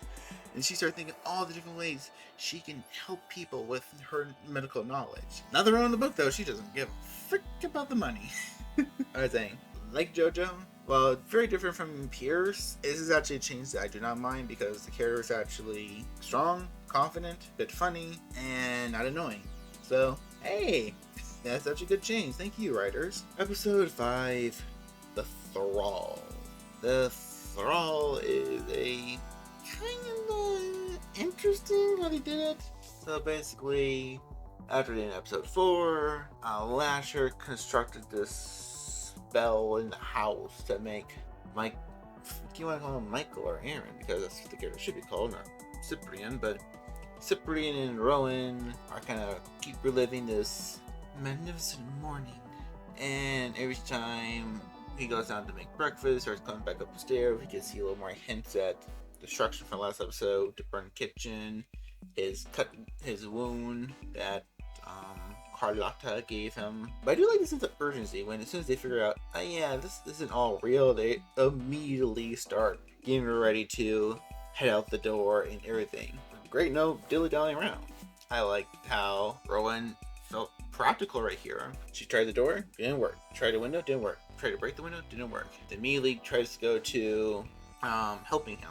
All her medical supplies. Though it's kind of weird how she immediately forgets about it when she sees Lasher posing as Cyprian. And then I guess you could simply say, like, oh, she thought she was hallucinating, and she didn't know that this is a real hallucination. Yeah, so it's kind of iffy for me. I kind of like the detail that Lasher didn't add the gloves into the illusion, which is nice. Which is kind of like the books, where Lasher's human guise is kind of weird. Like the clothes are kind of melted to the body. I'm just saying a little bit like that. Like, she looks at the hand, she thinks she sees the glove, but it's just his hand has been colored to look like a glove. And there's no like lining where the glove meets his flesh. It's a little more like that. They've been a little bit more weird and creepy. She tries to treat him. She realizes she can't, just have some kind of magical wound. So she sends him away so she can have her one-on-one with Lasher. And he has a little fun exorcism healing ritual with these two other Talamasca members when he gets back to his place. Yeah, but the time with the Rowan in the house, Lasher's seduction of Rowan is to shower her with gifts, is to promise her unlimited power that she can have anything she wants. And there's a weird moment where they're dancing. He's like, "You want cake?" And she's like, "I don't want cake. I'm not like 6." And there's a piece of cake next to her, and she gets all giddy. Which, okay, maybe it's to show her childish moments, because we always have those, but it didn't, it felt weird, it felt wrong. Once again, Rowan's a doctor, why does he promise her the ability to heal, the abilities to help more people? That sounds a little bit better. I mean, there is a moment where she has this flashback with her and Fox, that she couldn't save a fox that died on her birthday, but that should have been opening that scene. That shouldn't really have been the bare bone of it, like the end of it. But she sees Carlotta, doesn't want Carlotta to die, Carlotta deserves it. And then she gets this whole tirade where she helps Millie's ghost, but Millie's ghost tries to trap her in the house because she needs holy water. And you need these herbs to cast a counter spell to break his curse. No, this isn't the Vampire Diaries. This isn't The Craft. This is not how witchcraft works in Anne Rice's books. I'll save it for the next part. The big climax of the episode is when Rowan kills Carlotta. And this kind of good scene. I kind of like it. It got kind of Carlotta posing to be sympathetic. Like, come here. I want to show you this. This is the only way out of the house. She shows her the street. And that's the backyard. The backyard. I did that backyard part. He's like, oh, just jump down. Just jump off the balcony. He's like, you killed my mother. You killed my grandmother. You killed Stella. No, Stella would be her great grandmother. Like, no. He's like, yeah, I did. Well, what of it? I should have killed you and your baby. And I kind of like the effect when they show Rowan's powers, because it's like this kind of lens flare in the back, kind of close to her head, show that she's kind of tapping into something within her. I like the shot they close up in her face, which has to be a reference to the Blair Witch Project. If it is, kudos on them. If it isn't, this is the farewell to Carlotta's actor. She'll be missed from the show. She helped make the show as bearable as it was. Overall thoughts of the episode, though, kind of nice, kind of creepy. The opening is kind of interesting, where it's kind of flashing. Kind of feels like they're kind of like in a time loop. But we all been in time loop shows before. They could have been something a little bit different. Make it seem like they've been there for days or weeks. It didn't really feel like a lot of time has been passed. I mean, the show is mostly being shown on AMC Plus. I'm not sure how much it's being shown on the actual AMC channel, but you could get away with an extended episode. The episode clocks at 51 minutes. Well, make it, I don't know, an hour and 10. I mean, it's your website. You can do whatever you want. You don't need to abide by that rule. The 50 or 47 minute rule, or whatever. A longer opening would have helped suggest that they've been here a lot longer. It would help show not just him making breakfast, but them having dinners, getting ready to go somewhere, but not actually leaving the house, always finding excuse not to go, and stuff like that. The house being looking all nice and beautiful, then slowly showing the burn in the kitchen and the decay around every little bit and chunk. You know what I mean? But yeah, this is probably one of the better episodes. It doesn't do a lot of interesting things, but it's a little bit more fun, a little bit more entertaining than the last couple episodes. Alright, welcome back to What's the Difference? Now, the first major difference in this episode, compared to the books, is the backstory they give to Rowan in here. So, in here they have this weird backstory where on her 10th or so birthday, Rowan had a little birthday party playing with some friends. Then she comes across a dead fox. She couldn't save it, really messed with her for a moment. This is kind of a fun backstory. We see Lasher healing a fake version of the fox and her memories. In the books, there are two incidents where Rowan was a kid. One they keep bringing up in the show, but we don't actually see it, is when she accidentally killed a girl she got in a fight with basically on a playground. But another one, they could show that, but there's another one where when a girl goes away for the holidays, Rowan mysteriously says she won't be back, and the teachers and everyone else ask her, "Oh, how do you know that, honey? That she's gonna die?" And everybody's like, gets freaking out, like, "Rowan, you can't say that." Blah blah blah blah blah. Turns out, a couple of weeks later, the parents tell the school that the little girl passed away, that she was sick with cancer. If I remember correctly. That could have been a better thing to show here too. I don't really know why we're making up a lot of these extra backstories when Anne Rice really created a whole document of the Mayfair backstory. Rowan and Cyprian were laying in bed. She was talking about all her old boyfriends she had in college, like jocks, frat boys. They weren't smart. They weren't kind, which is very different from Rowan in the books. Rowan in the books, she really likes the manly man. She liked she didn't really have a relationship with these men, but she really, take them to bed for a couple nights and ditch them. And she liked the manly man. She liked firefighters. She liked the cops. She liked, people who save lives. She liked well-built guys. And for her to say like, oh, she was T'Challa, a little more smarter, a little more sensitive, but not out of character, it's kind of, I don't know, it's a little bit weird about it, because Rowan won't really care. She just, have a fun night or two.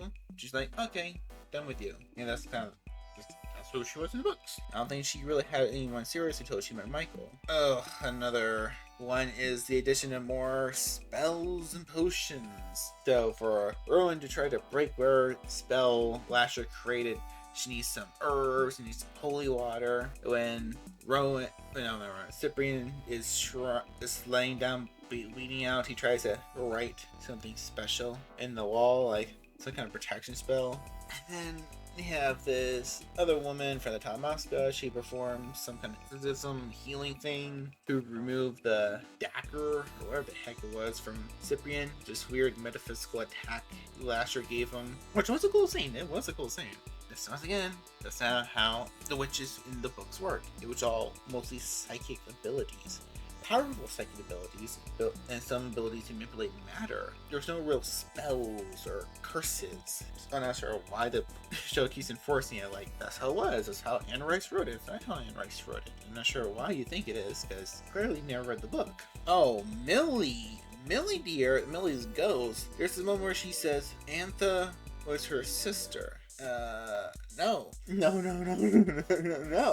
Because in the books, Stella was sister to Carlotta and Cortland. Stella had Antha, who eventually had Deidre. That is the chronological order of the Mayfair lineage. It's not the other way around. Why did he say that? And then you have Stuart Townsend. Okay, I should mention this in the episode review, but I'm getting burned out on the show already. But in the episode they have a reference to Stuart Townsend. Stuart Townsend was a Talamasca member who visited the house in the 1920s, and his main job was to oversee them, try to get to know Stella a bit. We don't really know what happened to Stuart Townsend. He kind of just disappears. His body is later found in the house, rolled up in a rug, killed by either Lasher or Carlotta, one of the two. I can't remember, this basically said which one did it. And they have a little scene where he's basically calling for Stella. No, he's calling for Antha. He's calling for Antha. No, of course you could calling for the girl version of Antha, which Antha was a little girl back then, because she saw her mother getting shot in the head by her brother Lionel. It's just, you had this whole 1920s dress theme with Rowan and Lasher. We could have a full-on flashback section showing us the amazing party the night Stella died. But can't do that. Can't be faithful to the book. And Carlotta's death was a bit different in the book. It happened more or less the same, but in the book, she gives her this big old tour of the house, where she shows her that this is this room, this is this person's room, this is the room with all the creepy dolls, this is the room with all with all the heads in the jars. Yes, there are heads in the jars in the book. You never get that gross out in the show. And she goes on this extra tirade on how much she hates her family, how much she hates this and that, how much she's devoted Catholic, how much she herself is a very powerful witch. Now, they get like hints of her showing some witchy this and that in the show, but no, Carlotta was a very, very powerful witch. She probably could do a lot of things for Lasher, but she rejected him. She didn't want to be involved with that for many reasons, which we'll get to later. All this happening, Rowan is getting overwhelmed. She's hearing all the things that Carlotta has done to the family, and she basically, that's when her powers will react, and she kills her. And her heart stops, and she falls down dead onto the floor. Now, it seems it's very similar to the show, but in the show, when it looks like Rowan did it on purpose, course, she just turns to Latch like, "You made me do it." Like, no, you kind of did it on purpose. Because in the book, Lauren's just screaming, telling her to shut, you stupid old woman. And she doesn't really know what her power is doing. She's not really feeling it. It's just reacting to her emotions.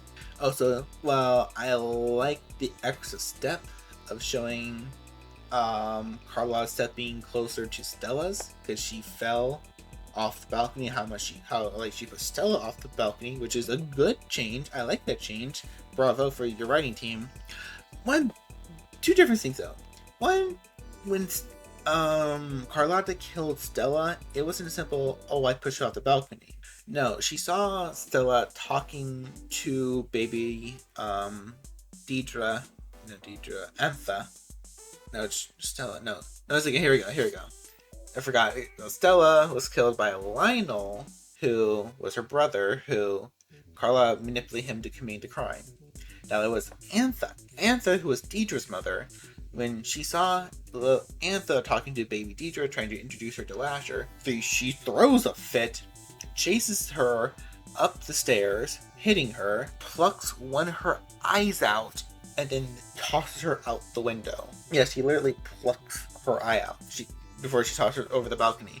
And in the show, they show that the balcony is in the backyard or somewhere in the side view of the house, and it's implied that's the same balcony where Stella fell off. Stella did not fall off the house or the side or whatever. She fell into the street, and everyone was there. People were surrounding the bodies. Everyone knows when Iantha Mayfair supposedly ended her life, which that's when she did. It was all Carlotta. So, they're missing more steps to be more extra bloody and gory, which, hey, taking a lot of the fun of the book. Like I said, this was one of the more better episodes of the show, but it could have been a lot more interesting. We could have shown full-on flashbacks of that party where Stella died. We could have the past interfering with the present. Like I said, I'm not against changes to the source material, but it has to be interesting, good changes. Episode 6, Transference. So I think I forgot to mention this in the last episode. Back in the 1600 timeline, a witch hunter comes to the village. And he knows everything. He's gonna sort out the witches in the area. And gets Suzanne scared because just one guy suspects she's a witch because his baby was born with webbing between his fingers. Alright, catch up with that. Episode starts with Suzanne and the witch hunters coming to Suzanne's house, accusing her of witchcraft and dragging her off to the village. Alright, this is where the most wasteful part of the storyline comes in. Where we get the modern day witch hunters, a group of misogynistic a-holes who act as, I guess, technically the main villain of that season. I mean, it's not really Lasher because they don't really make him that threatening. It should have been Carlotta, but she's already been killed off. So, I guess these are technically our main villains of the season. Yippee! Yeah, we've opened up with Keith, the morgue worker. He's watching their video, and it's a bunch of modern day a-holes because the people couldn't resist adding in modern day stuff for the show. But as he's listening on to their nasty rhetoric, he goes into the fridge and he sees he's cut out Deidre's heart because reasons. So the main crux of this episode is Rowan wants to leave New Orleans. She wants to get rid of Lasher completely, especially after this honestly hilarious opening where she wakes up from bed because Lasher's talking to her. She goes to get some midnight snack. She starts playing with fire. She can hold fire in her hand. Cyprian comes in like, "What you doing?" She's like, "Oh, he's here. He's talking to you, isn't he? He is talking to you, isn't he?" And he's like, "I'm gonna take the necklace. It has to be the necklace." And then, dear God, she freaks the freak out. Pouty just starts grabbing from like, no, it's mine, it's mine. You can't have it. It's mine. It belongs to me. It's mine. Then she kneels down like, he's in my head. He's in my head. I'm sorry. No! Give it to me! Rowan! Give it to me! Don't come near me! It's mine! You can't have it! Stay away from me! It's mine! All right. No! Stay there! You can't have it! It's mine! It's mine!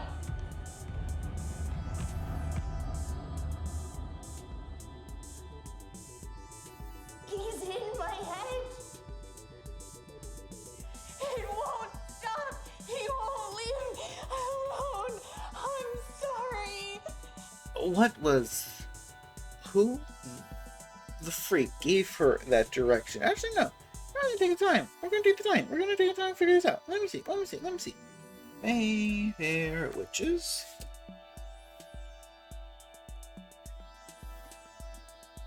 Mayfair Witches. Alright. I got that. Another episode. This is episode 6, right? Episode 6, yep, episode 6. And the director for this episode was Hafia Al Mansour. Okay, I'm sorry if I'm completely pushing that name, but why did you give her that direction? It was just a weird, awful direction to give her. It makes the actress looks. It makes the actress look bad. It makes the character come off as a pouty child, and I can tell that's not what you're going for. You want her to go, make her feel like she's broken. She's not control herself anymore. She can't tell what's real and what's wrong, what's real and what's imaginary. Horrible take. There had to have been a better take than that. The next important scene we get is Rowan talking to Tessa, who is his little itty bitty teenage Mayfair, and she's showing her a picture of Deidre's heart that idiot posts on the web. She's all like, "Oh, a bunch of witch hunters who want to attack us, been doing this to us for centuries." And I don't really mind the scene. I think it's nice. I think it's kind of cool. And Tessa's like, gotta stand up, gotta be together. And it's more essence of bring Rowan deeper into the family. I just don't like it's about the whole witch hunters. I really just hate the witch hunters. I just fucking hate them. I get this fun scene where Rowan is talking to Cortland, and you're trying to figure out how to pass Lasher on to somebody else, how to basically get her out of the family. And he said, I like DCL. I think the two, Dario and Hamlin, work well off each other. I would love to have more scenes with just them just being family friendly or antagonistic. Either or, they work really good off each other. Cortland comes up with the idea of transferring someone, Lasher, to someone else, to another witch of the family. Kind of like how his father was transferred, Lasher was transferred to his father, which is something we'll get to later. And we get to the subplot of the episode where Cyprian is going to use his power to look into the memories that are connected to the necklace.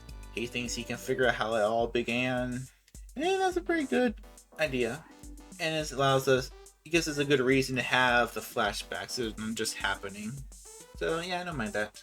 Though part of me kind of wishes that maybe this could have been like this whole episode, just him having the necklace, and that's just really just, and we put all the flashbacks into one episode. We give a more proper introduction to Jolly Dean, who is an original character for the show.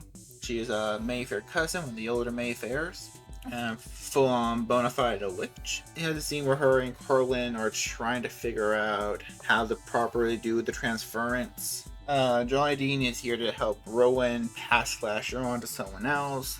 And you got this nice, very creepy scene where they go to the upper attic of the house, and you can see all this dusty witch stuff ahead in the jar. And this doll made out of bones and hair and fingernails of all the past matriarchs of the Mayfair house. Really nice and creepy. Let's a little bit more scenes for kind of like this. Not creepy was in the book, but that's for the later section. The whole big ritual to to pass Slasher on to another witch is it doesn't feel as intense as it could have been, I guess you could say. Not bad, but it could have been, I don't know, a little more spooky. And it's coming from the guy who doesn't really like all the new witchy additions to the plot. I mean, you could do a little bit more like flashing lights, busts of wind, elements popping out of nowhere. Something a little bit more to feel like there's this big and metaphysical effort to move this intangible presence from Rowan to someone else. While we're talking about that, I do want to briefly mention a quote that's been going on throughout this season. It's been happening every other episode, but it's been very particular a lot in this episode. So a lot of times in the show, when the witches wants to say to summon Lasher or to use a good portion of their power, they speak these Latin words. Mi daimon adivini, mi daimon mihi labora, mi daimon mi labora. I looked this up, and this has two translations. One guy translated as, this from a witchy website. He says, "My spirit, come to me. My spirit, work for me. My spirit, liberate me." And another website, which is more of a just Latin translation, goes to, "My demon, come to me. My devil, work for me. My devil, deliver me." Now, I don't like to use the magic words in the show. This one is actually kind of nice, mostly because of the term. It has so many different meanings. Because they're using the Latin word version, daemon, which, if you know your Greek mythology and ancient history, before the word demon was commonplace throughout most of the world, daimons are actually creatures within Greek mythology. Now, daimons are these lesser beings. They're not quite Olympians or titans, but they're also not monsters or demigods. They're these meager deities, these spirits of power and who embody certain ideas and concepts. They're like very, very weak gods. They're like the low level of godly gods, basically. And knowing that, knowing the history, I kind of like that wording because it gives Lasher so many different interpretations. He's a demon, he's a spirit, he's a god. Okay, good change. It's an awesome change on you guys. The whole thing with to transfer Lasher it works. Tessa becomes the new matriarch or the designee. That's awesome. That's cool. Kinda, I don't know. I haven't bonded with Tessa enough to actually care about her. So, that's that. And we go back to the witch hunters. They have this annoying, stupid rally where it's just a bunch of mostly redneck a-holes saying, "We're gonna burn those witches. Any woman who makes a deal with the devil gets burned." And just generic stuff we've seen in a lot of different witch hunting. Like any other show that deals with witchcraft and witch hunters. Nothing really new, nothing really special, and that's all. We get one of the Talamasca members, the one that Cyprian works with. He pops up to do like a little investigation. We don't really see him do that much. We don't really see him try to stop the witch hunters or try to coerce them or even warn other members of the Talamasca. So I'm not exactly sure what the point is showing him that there. But what really interesting, which I think you can't tell where they're going for this, but the Morgue guy, whoever his name is, I already forgot. He shows them Deidre's heart, and he gets all happy and excited when they acknowledge him. So the whole thing for this character, I'm guessing, is supposed to be that he's a sad, lonely, stupid moron. For knowing what you're going for the character, probably shouldn't say that, but he's a lonely guy who's had a hard life. He's looking for people to blame. And the first people who validate even one portion of his beliefs, he locks onto them and he thinks the world of them. And when they give him any bit of attention, they basically have him for life. So I can understand where they're trying to go here, like how a more or less not awful person could be attached to me, led to these kind of groups. And well, I appreciate trying to give this character some depth. I appreciate trying to give the character some depth. It doesn't fully work because you don't really know that much about him outside of the work, outside of the witches. He's a character who pops up only every now and then.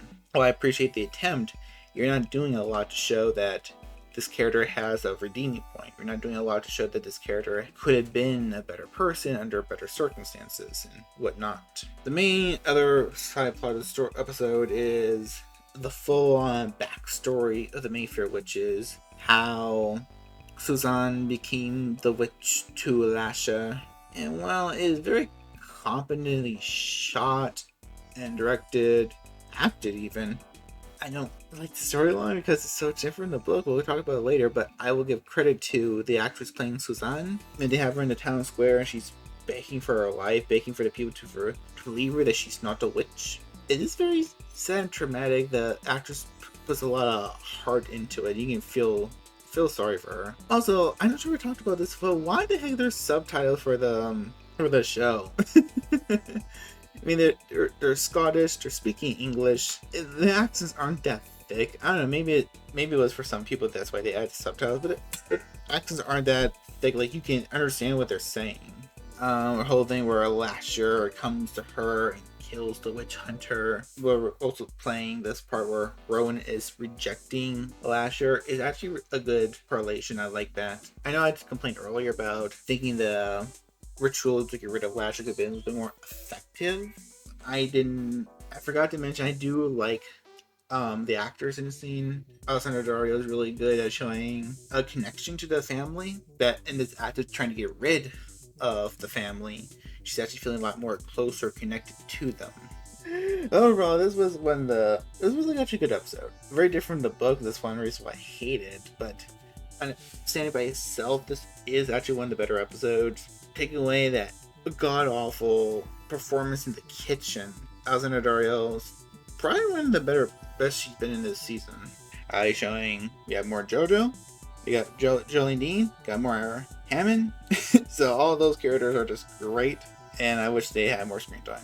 Alright, so what are the differences between this episode and the book? Let's take a look. So we see Rowan is experimenting with her powers in the opening. We see her touch a flame and is able to pick it up, which never happens in the book. Rowan cannot hold fire. I don't really think anyone can really hold fire in the books. Not even the vampires who can control fire. She could probably manipulate fire, can probably generate it, control existing fire, but I don't think she could actually touch it.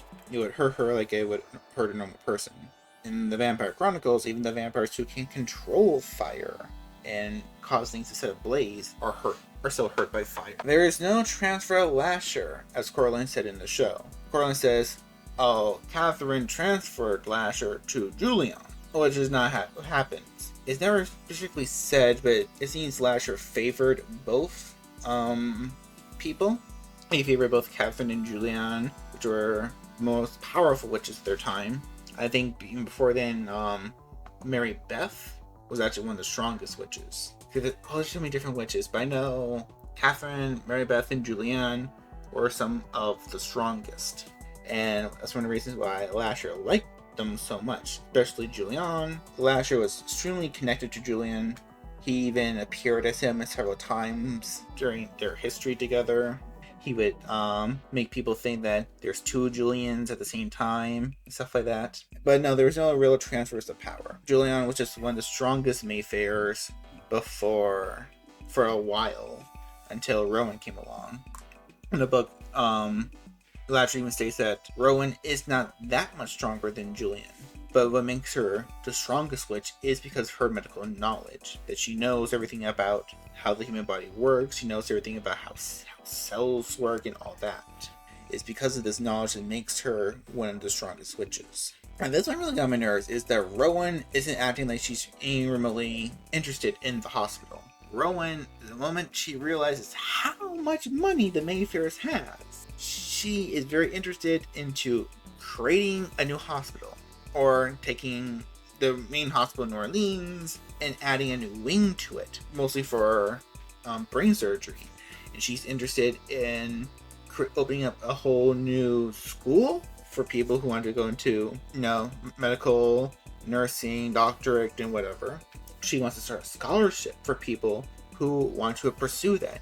She is very interested in using the Mayfair wealth for good. She's very interested in using it to help people who want to achieve these type of dreams. And the fact that she's acting like she doesn't even care one bit in the show really makes me mad, because that goes against so much of the character. Okay, in the creepy attic, we see a head in a jar. We are shown to the Mayfair doll, which is said to be made out of the bones, nails, and hair. All the past Desidrees, the matriarchs, or witches, whatever you want to call them, from the book. There's not just one doll made out of the hair, nails, and bones of the witches, but there are several dolls. There's like a small wall lined up with them, if I remember correctly. But then again, with the significance they put on the doll in here, that is made of all the different bones and nails of the witches, I don't mind that change. It makes this one particular doll feel more special and important than the dolls truly were in the books. So I don't actually mind this change. On a change I do kind of mind, because it takes away a lot of the horror of the scene, is the head in the jars. Now, the head in the jars in the book, there's like several of them. Some of them were even cracked and leaking formaldehyde and the rotting smell, which is disgusting. When Michael touches them and he learns what these were for, that these heads were from, I want to say Catherine or Mary Beth, is from people that they killed or Lasher killed. And Lasher basically possessed the heads to animate them, to come to life through them. You can see this when Lasher possesses people's bodies. Kind of like those spirits in Avatar, Legend of Korra. When they possess people, they mutate them. That's what Lasher does. When he fully enters a person's body, he changes their biology to an extent. He can change their skin tone, their hair color, their eye color. The body of Stuart Townsend, who I mentioned last episode, I believe, Lasher possessed that body. He was able to actually use it to walk around in. He was able to use to have sex with one of the Mayfair women. Only thing he could not do is come to life through the body. He was simply inside of it and moving around. He was not the body. He was not, like how a human is. Humanist is simply human. He was a entity inside a dead corpse. And they missed an opportunity for real fun horror, just having a wall filled with heads. Now, the biggest change, I really do not understand why they did this, is the whole backstory of the Mayfair family. And how it's explained in the book, when the Suzanne was more or less a not very smart woman. Her own daughter called her a bit of a dimwit. She was the wisest woman of the village. She was the medical healer, the horrible healer.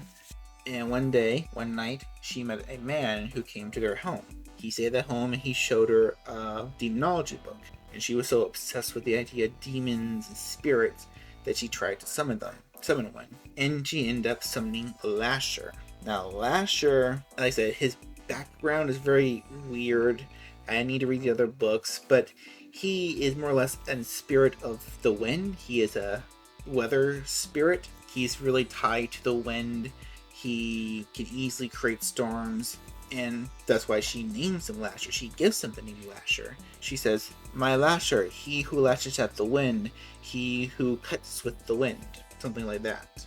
She uses Lasher to give her wealth. She uses Lasher to play tricks throughout the village, and that eventually gets her killed. And her daughter, Deborah, which is saved by Peter Van Abel, and is taken to the Talamasca, and there's a whole other backstory. But basically, when Deborah goes to the Talamasca headquarters, which is in Amsterdam, the original one, back in the 1600s, she eventually buys this golden amulet. This is an amulet that has a big, shiny emerald in the center. The emerald is so big and impressive, everyone who sees it is shocked in awe. Even in modern times, even some of them are thinking that there's no way that gem could be real. Now go to the show. So the show, everything we saw so far, Deborah's back. No, not Deborah. Deborah's not even here right now. They mentioned Deborah in the episode a couple times, I want to say. So maybe Deborah will show up. I'm not sure. But no, Suzanne, you see her, she is the student of the wise woman of the village, takes over the wise woman's job. She's a healer. She is a kind woman. She has no malicious intention whatsoever. She doesn't even know that spirits are real and whatnot. But when they first see the witch hunter and she starts hearing the words, the Latin that they love to spew throughout the show. Me demon ad mi veni, me demon mihi labrola, me demon mi labrala. Eventually she is taken in by the witch hunters from this a-hole guy who thinks that she bewitched his wife to give birth to a demon because the baby had web fingers. She is being tortured to be set off into the lake. The whole thing like, oh, we're going to put her in a cage in the water. If she drowns, she's not a witch. If she doesn't drown, she's a witch. If she drowns and dies, then she's human. And God saved her soul. Something idiotic like that. But before she can do that, she starts saying the wicked words. The wicked words. Please. She starts saying the wicked words, and then this whole Windsor happens. This guy accidentally drops his torch on something. I have no idea what it is. Maybe alcohol, because it acts like an accelerant. Winds carry the flames, and they burn down the whole village. Then Lasher appears in the flames, made of a fire, before taking his human form, kills the witch hunter. Because the witch hunter, he has this cage to dunk the women into the water. But the key to the cage is the amulet, is the necklace. And he uses it to choke the guy to death before bestowing it to Suzanne and letting her go free. And proclaiming that she is his witch. And he is her spirit, her devil, her demon, and he will give her anything that she wants as long as she helps fulfill an ancient prophecy. And that's the words he said, help me fulfill an ancient prophecy. Why? Why does he use the word prophecy? There's no real prophecy. Technically, I guess there is, because Slasher knows something's going to happen to him. He knows that this is going to come to be, because he can see into the future to an extent in the books. But yeah, the whole idea of changing the backstory to this is so idiotic. I have no idea why. I guess it kind of makes it's nice seeing Deborah just being an innocent person being persecuted for legitimately helping people. But it also takes away a lot of the dim-witted nature of Suzanne. It takes away how she was more or less a kind-hearted person. A bit of not the brightest lass, but no one who was true harm anyone. Yeah, she's just a curious girl who's like, let's try this. Who knows? Maybe something will happen. Maybe something won't happen. And she accidentally ends up summoning a powerful spirit who's like, I'm going to manipulate you. In exchange, I'm going to reward you with riches and whatnot. It changes so much about the story. Especially when, how is it going to happen now? How is Deborah going to be born? They mentioned Deborah several times, but she's not even here. I mean, what was the point of changing that little girl from, her name is Florrie, she calls her sister. Why couldn't that just been Deborah from the start? If you had made that Deborah from the start, I liked the Witching Hour, I didn't fully fell in love with it, but the whole backstory of the Mayfair witches was so unique and intriguing. It is the best part of the book. It is a phenomenal read upon itself without the other parts of the book interfering. So I understand why they need to change the whole backstory, how. But yeah, this is episode 6. 2 more to go. I don't know if I can take it. This show's breaking me. It's breaking me. Breaking my heart. Breaking my heart. Episode 7, Tessa. Alright, the pre-finale. We're almost done with the show. This episode, we mostly start off with Rowan walking down the side of the street late at night. She starts feeling a little bit weird, for a little queasy in her belly. She uses her power on herself and she can tell that she learns that she is pregnant. She tries to contact Sip, but he's still stuck in the memory, or After Echo, whatever you want to call it. They keep calling it a memory, but it's more like Lasher pulled him into his mind, some extra dimensional place. I have no idea. Oh yeah, I forgot to mention last episode. Tessa, the annoying girl, has been kidnapped by the witch hunters. So 2 annoying things are together. Alright, it's kind of mean that Tessa isn't that much of an annoying character. nor is the actress. It's just, I rather her not be in the show and we focus on our main leads more. Or if you're going to have her be such a big center focus, this season need to be longer, have us build a better relationship with her before having her be kidnapped and die. Here it's just sad because, oh, a kid died. But it'd be much more sadder is because Tessa died. Tessa, who the audience got to know and actually care about. So while they were all gathering up for the witch hunters, trying to figure out where Tessa is constantly calling to Lasher, asking him to come help her, to come save her, but he ain't coming. You're not his woman. You ain't his witch. And also pretty good acting chops from Madison Wolfe is her name, and yeah, great. She's doing a pretty good job right here. She really just tells how terrified and distressed she was. I think this actress could really make this character work if we had like a full season dedicated with her in it. I don't know. They did her dirty. I think they did her dirty. I'm gonna be honest with that. And it's also nice to see Rowan planning with the family, getting resources together, trying to figure out where Tessa could be, offering her blood for the scrying spell to see where she's taken. Which is again just really awesome moments of her connecting to the family, becoming a true Mayfair. And because same thing with Tessa. You needed a little bit more about this. We needed more for just bonding with the family. It'd be good bonding, bad bonding, it could be any kind of bonding. We just needed more of that. Because apparently, they didn't bring it up last time, but when Cyprian is speaking to Lasher, he says it's been weeks since episode 5. So how does he mean by weeks? 1 week, 2 weeks, 3 weeks, a month, 6 weeks? How many weeks has it been? How long has she been in New Orleans? Once again, this should not have been 8 episodes. Or if they only had 8 episodes, it should have been first half of the book. Next season to be the second half of the book. I have no idea why they structured the show like this. Cortland Mayfair showing his true colors, and he's getting very possessive of Rowan. And you realize she's pregnant, basically commanding her to call Lasher. And also I had to take back with poor little Keith, the morgue guy. No, he's a full-on creep. He's a full-on creep. When he's taking the gag out Tessa's mouth, he gets all quivery when he brushes against her lips. Like, she's a child. What the interview with the showrunner, she says the whole point of the witch hunters is that they are disenfranchised. That they are people who are kind of lost their way. They need purpose, and they're putting all their anger and insecurities on the witches. I really wanted to pursue the idea of what would a witch hunter look like in our world. They feel that they aren't empowered, and so they're choosing witches as the ones to blame. We will take this movement to the next level. That is a Mayfair. That is a legacy witch that our friend Keith here introduced us to. These people do feel disenfranchised, so they have a reason to be angry at them, and now they've put on top of that this whole notion about witchcraft. That's cool. That's understandable.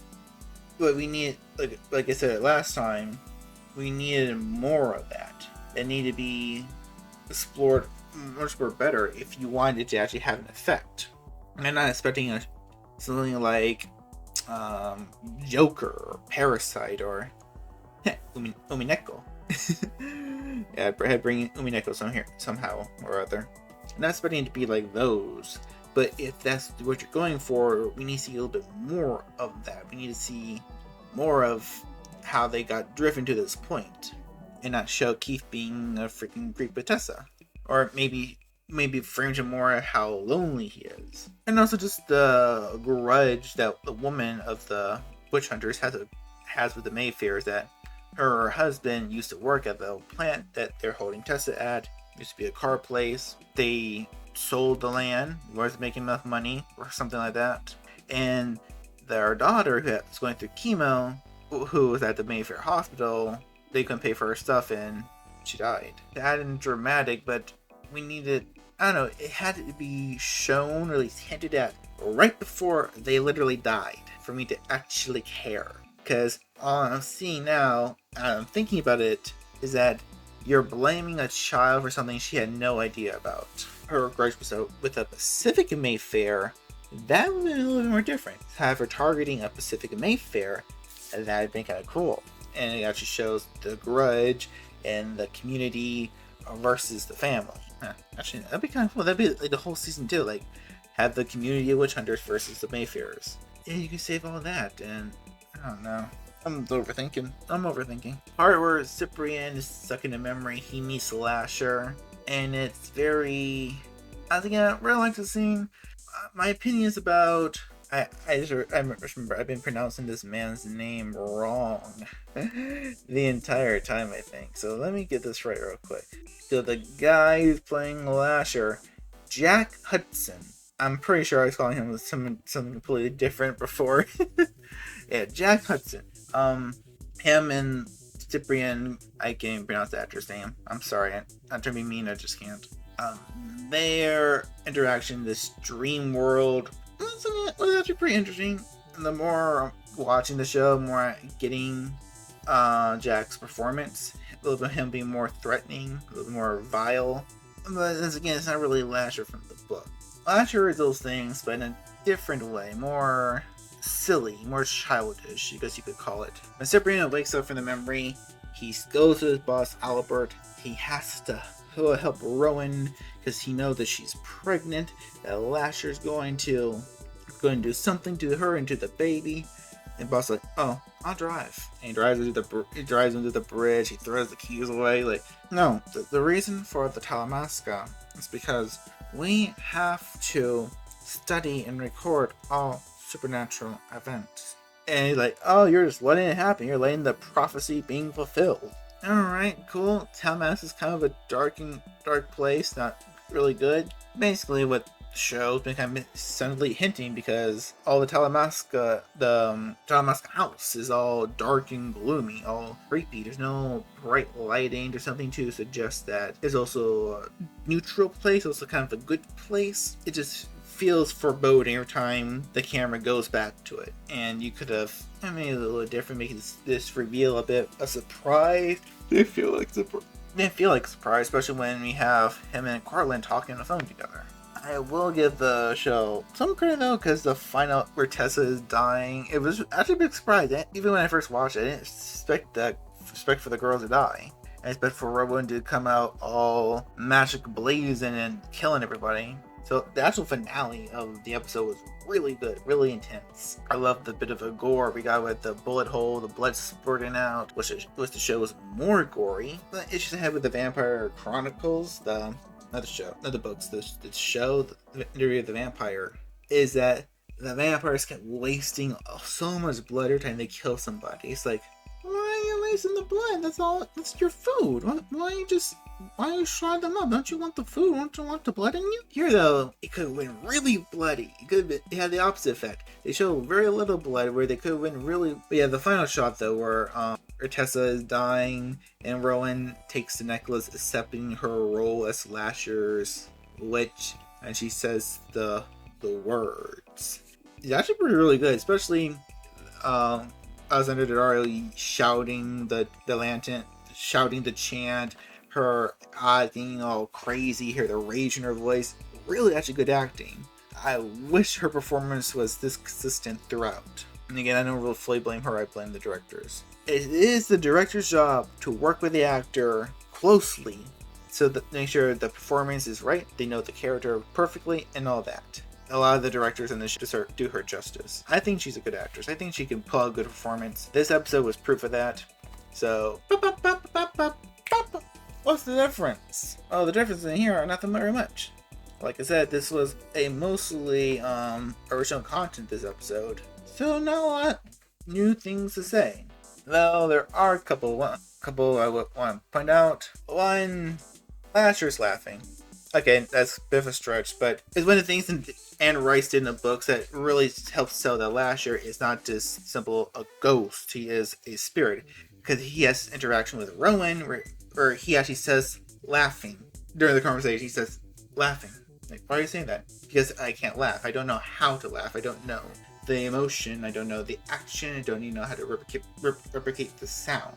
I know it might be hard to show in the show, but once again, things they cut out that could easily help sell it better. In the show, they're really portraying the Talamasca to be this weird, shady, almost evil organization, which was never really the case in the book. In the books, there were some members of the Talamasca who were vile, awful, horrible people. But most of them were just, like I said before, just big old nerds who just wanted to study the supernatural. They wanted to know how things worked in the world. They more or less knew of Lasher's plan. They more or less knew that he wanted to come into the world, to be a part of the world. And they wanted to stop him, but they weren't hurting people. They weren't doing anything about it. Here, if they could help somebody, they would help somebody. Here, though, they actually know about the plan, they want it to happen. And they don't care if Lasher manipulates or lets people get hurt. Like, even when they hear that a child might die, they're like, okay, the child dies. The child dies. What do I care for? What do I care for? And last change is that Rowan probably could say Tessa from that gunshot. In the show we've seen so far, she can stop people's hearts, she can cause aneurysms, disrupt blood vessels.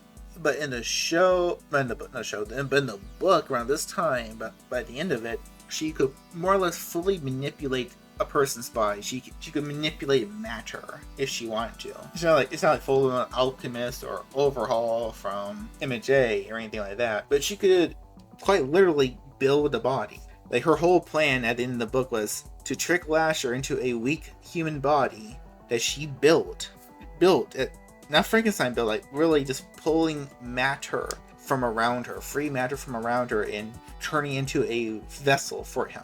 So she could quite literally create human bodies, like a homunculus. So Rowan really could have healed that gunshot wound. It probably would have been no trouble for her. But yeah, this was episode 7. Once again, one of the better episodes. The show is getting better as it goes along. A rough start. One more to go. Episode 8. What Rough Beast. Here it is, folks. Here we are. The final episode of season 1. So we have this fun opener where Rowan is going through the woods chasing Keith. She summons Lasher. Lasher tells her to chill the F out while he kills him with fire. Rowan watches through Lasher's eyes, and she has a big demonic glee on her face. Which is a cool episode. Which was a cool opening. But what I really liked that we actually got to see more impressive camera work.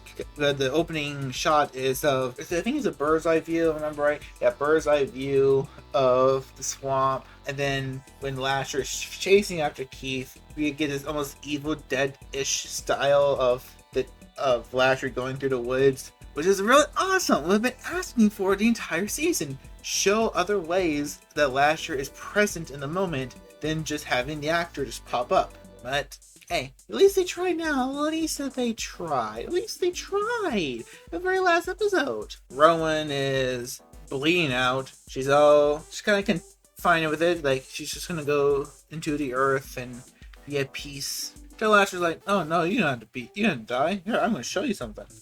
And he takes her into her mindscape, or maybe also his mind, to that weird freaking tunnels. Because throughout this whole season, we've been getting these shots of these woods and tunnels every time Rowan uses her powers. And we finally get to know what it is. It's this weird mental scape that Lasher has created. It's filled with the language of, I'm guessing, the spirits. If that's what Lasher says, it's my language. He shows her his little tunnel that leads to Suzanne's cabin. He's like, here, read this shit. Read the walls. It's gonna give you all kinds of power. She reads the walls, and she heals her bullet wound. And I'm guessing she's drunk off power. That's what the producer of the show said. And during the behind the scenes thing they have at the end of each episode. And you can see it. She's kind of drunk over with power, drunk with sensation. Still don't understand why she wants to go screw Lasher. Once again, these actors have no sexual chemistry whatsoever. I know I want you. Why? I don't understand. I don't get it. So Cyprian being kind of going in a little bit. He's been having a rough day. Convinces his boss that, hey, you can't erase my mind. I'm Rowan's baby daddy. and I'm going to need to take care of our hellspawn together. And he convinces the guy, like, hey, I need to be there. I need to be there. And then he goes to Corlin's house. Corlin just has to happen to have all of the Mayfair stuff on his desk, including the mask that was worn by the guy who got Deidre pregnant when she was a teenager. And content warning. I know we've been talking about lots of blood and other stuff, lots of blood and other horrific stuff, but this is a little bit more of a sensitive topic, so content warning. Probably want to just let you know. So in the night Deidre was conceived, Corlin knocked out the guy who was with Deidre, killed him, and then while Deidre was passed out and drugged, he forced himself upon her. And that is how Rowan was conceived. He did it so that she would give birth to a powerful baby. It's really good, really creepy. I don't think it was as disturbing as it probably could have been. Not saying they couldn't shown. I think they should have shown it. Not at all. Please don't say that. But I think they could have held on it a little bit more, just for a quick second, just to let it sink in. I don't know. There's something about it where it's disgusting, but it's not as level as horrific as the inbreeding in the books, which we'll get to later. But it is handled pretty well. Cyprian just being struck. JoJo's like wide-eyed when she starts to realize how much her father is involved with all the messed up junk that he helped orchestrate Deidre's death. It was a good reveal. Cyprian and JoJo go on their own little mini quest to find out what exactly is the prophecy that Albert and Corlin are talking about. So they go get the bone doll, and because some time ago, one of the witches, which does seem by the look is probably Charlotte, and she's like, "There, mothers and mothers, tell me, what is the prophecy that you have bound yourself to Lasher?" And Lasher gives a prophecy, which is, so the prophecy given the show is more or less the same from the book, basically saying that Lasher's doorway to the world is the 13th witch. And they immediately put together that, Rowan is pregnant, so she is the literal doorway for Lasher. Which is when Dolly Bean, or her name is, shows up, states that, yes, that's correct. Lasher's ripening is not in months, but in hours, so he's going to be born quite literally right now. How she knows that, I have no freaking idea. But let's keep going. And now to end this little subquest, during the middle of after the labor, we have this quick little scene where Jolly and JoJo are talking, like, you never knew how selfish your father was. It's always been like that ever since he was a little boy. It's time someone else was in charge of things. Okay, cool. Was Corlin ever really in charge of things? Like, he wasn't really the leader of the family. Yeah, he had money and influence. People sort of respected him, but he wasn't really the leader. At least that's not the implication I got. And this scene goes absolutely nowhere for the rest of the episode. It's literally just there for a placeholder in season 2. This could have been cut. I'm not sure. It could have done something else with it. I'm not sure what at the current moment, but it didn't really need to be there. Well, let's go back to Rowan. So after they bang inside their minds, Rowan wakes up, which I'm not sure how she's waking up. She's still in the dreamscape. So she wakes up, Lasher's not there, her belly starts to grow immediately, and she's like, "You find me at the door at the witching hour." And the whole room starts to be wrapped up in these black vines, destroying the structure, consuming into darkness. And she gets on this little Mayfair journey where she gets a small little visit from all the designees of the family. But they're not speaking roles, they're just catatonic figures. They're not doing really anything. And if you're a fan of, if you read the books, you kind of know who each one it really is to an extent. But if you never read the books, if you're just watching the show for the first time, you don't know who any of these people are. Unless you really pay attention to those one moment where JoJo was giving a tour of the Destiny room, or when they were saying all the Destiny's names during the ritual to get rid of Lasher, you wouldn't know who any of these witches are. So it's just, I don't even call it fan service because they're not even doing anything. They're just there. So she gets to Deidre, and Deidre's like, he's gonna come from you. You are the doorway. It's a cool scene. It's nice and all, but I would have preferred if Rowan actually got to talk to the Destinies. She got to talk to her ancestors instead of doing this weird little haunted house ride.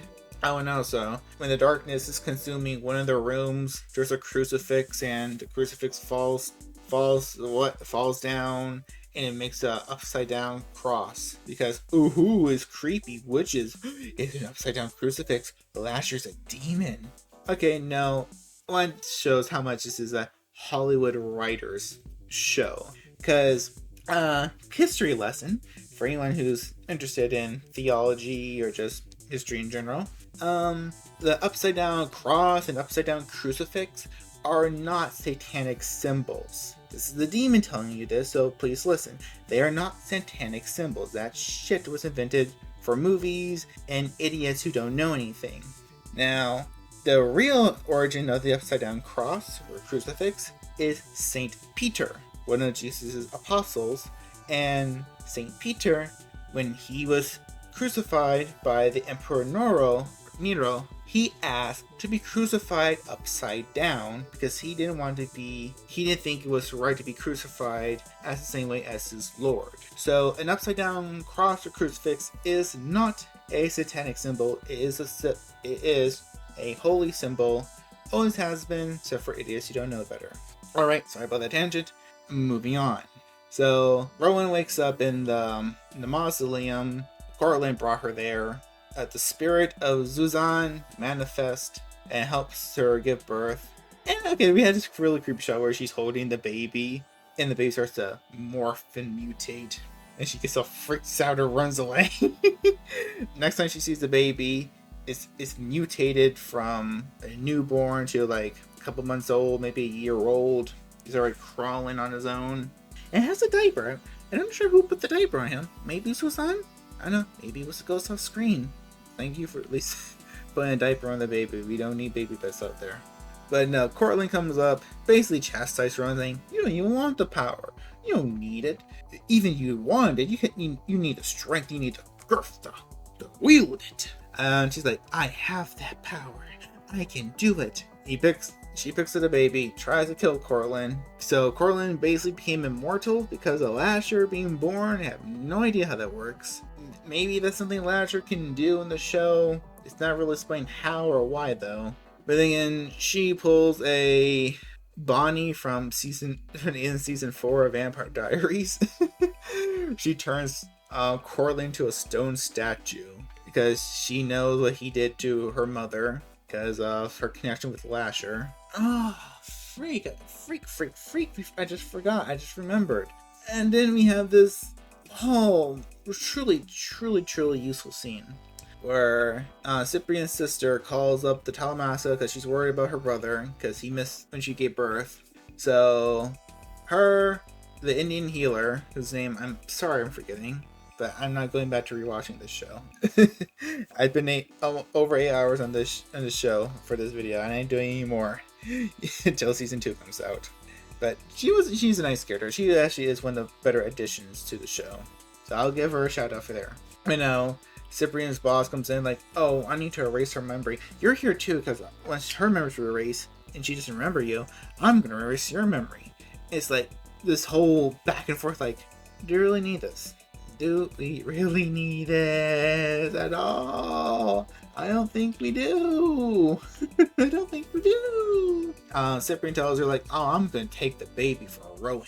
And our boy's basically gone insane, and you can't blame him. Then again, it's hard to tell how much of it is him leaving all this or him just saying it to appease his boss.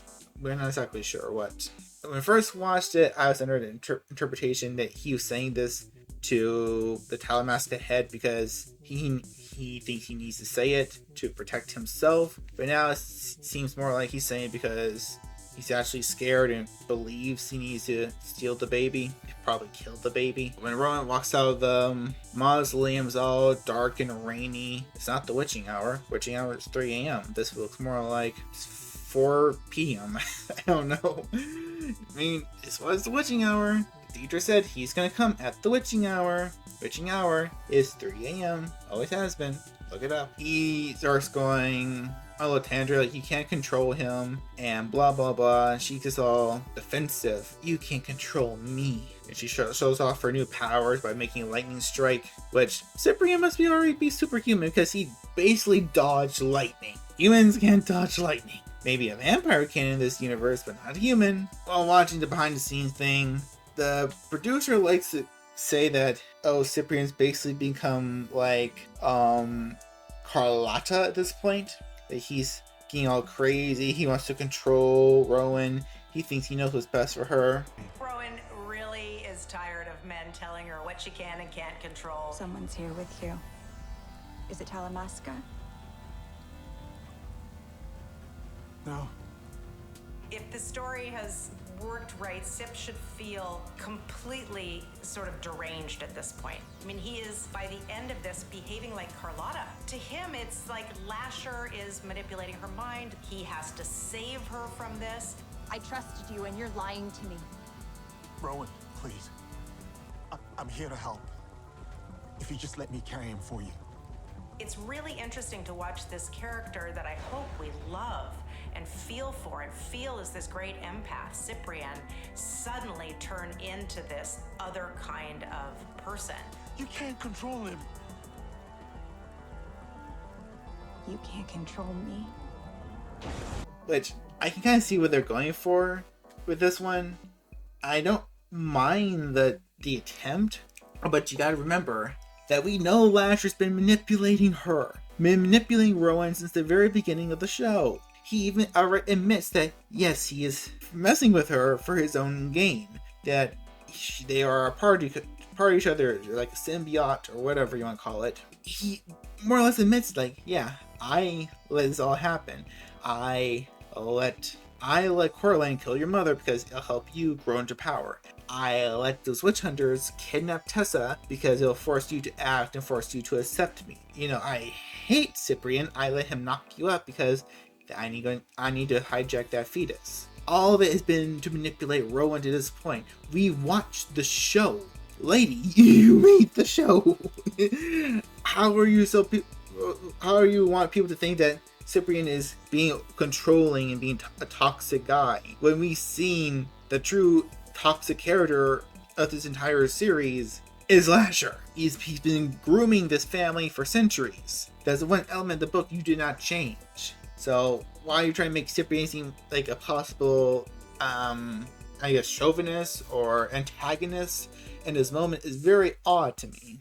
All I see is Rowan being fully manipulated by the spirit who's now in her arms as a baby. Is there anything good about this episode? Like I said, the little Honda house ride through the Mayfair family was interesting, fun to watch. Could have been a lot better. Cyprian's crazy eyes with at the very end, a nice sight to behold. Besides that, no, this episode was boring. It was boring. Even the dark revelations of Rowan's birth wasn't as horrific as it should have been.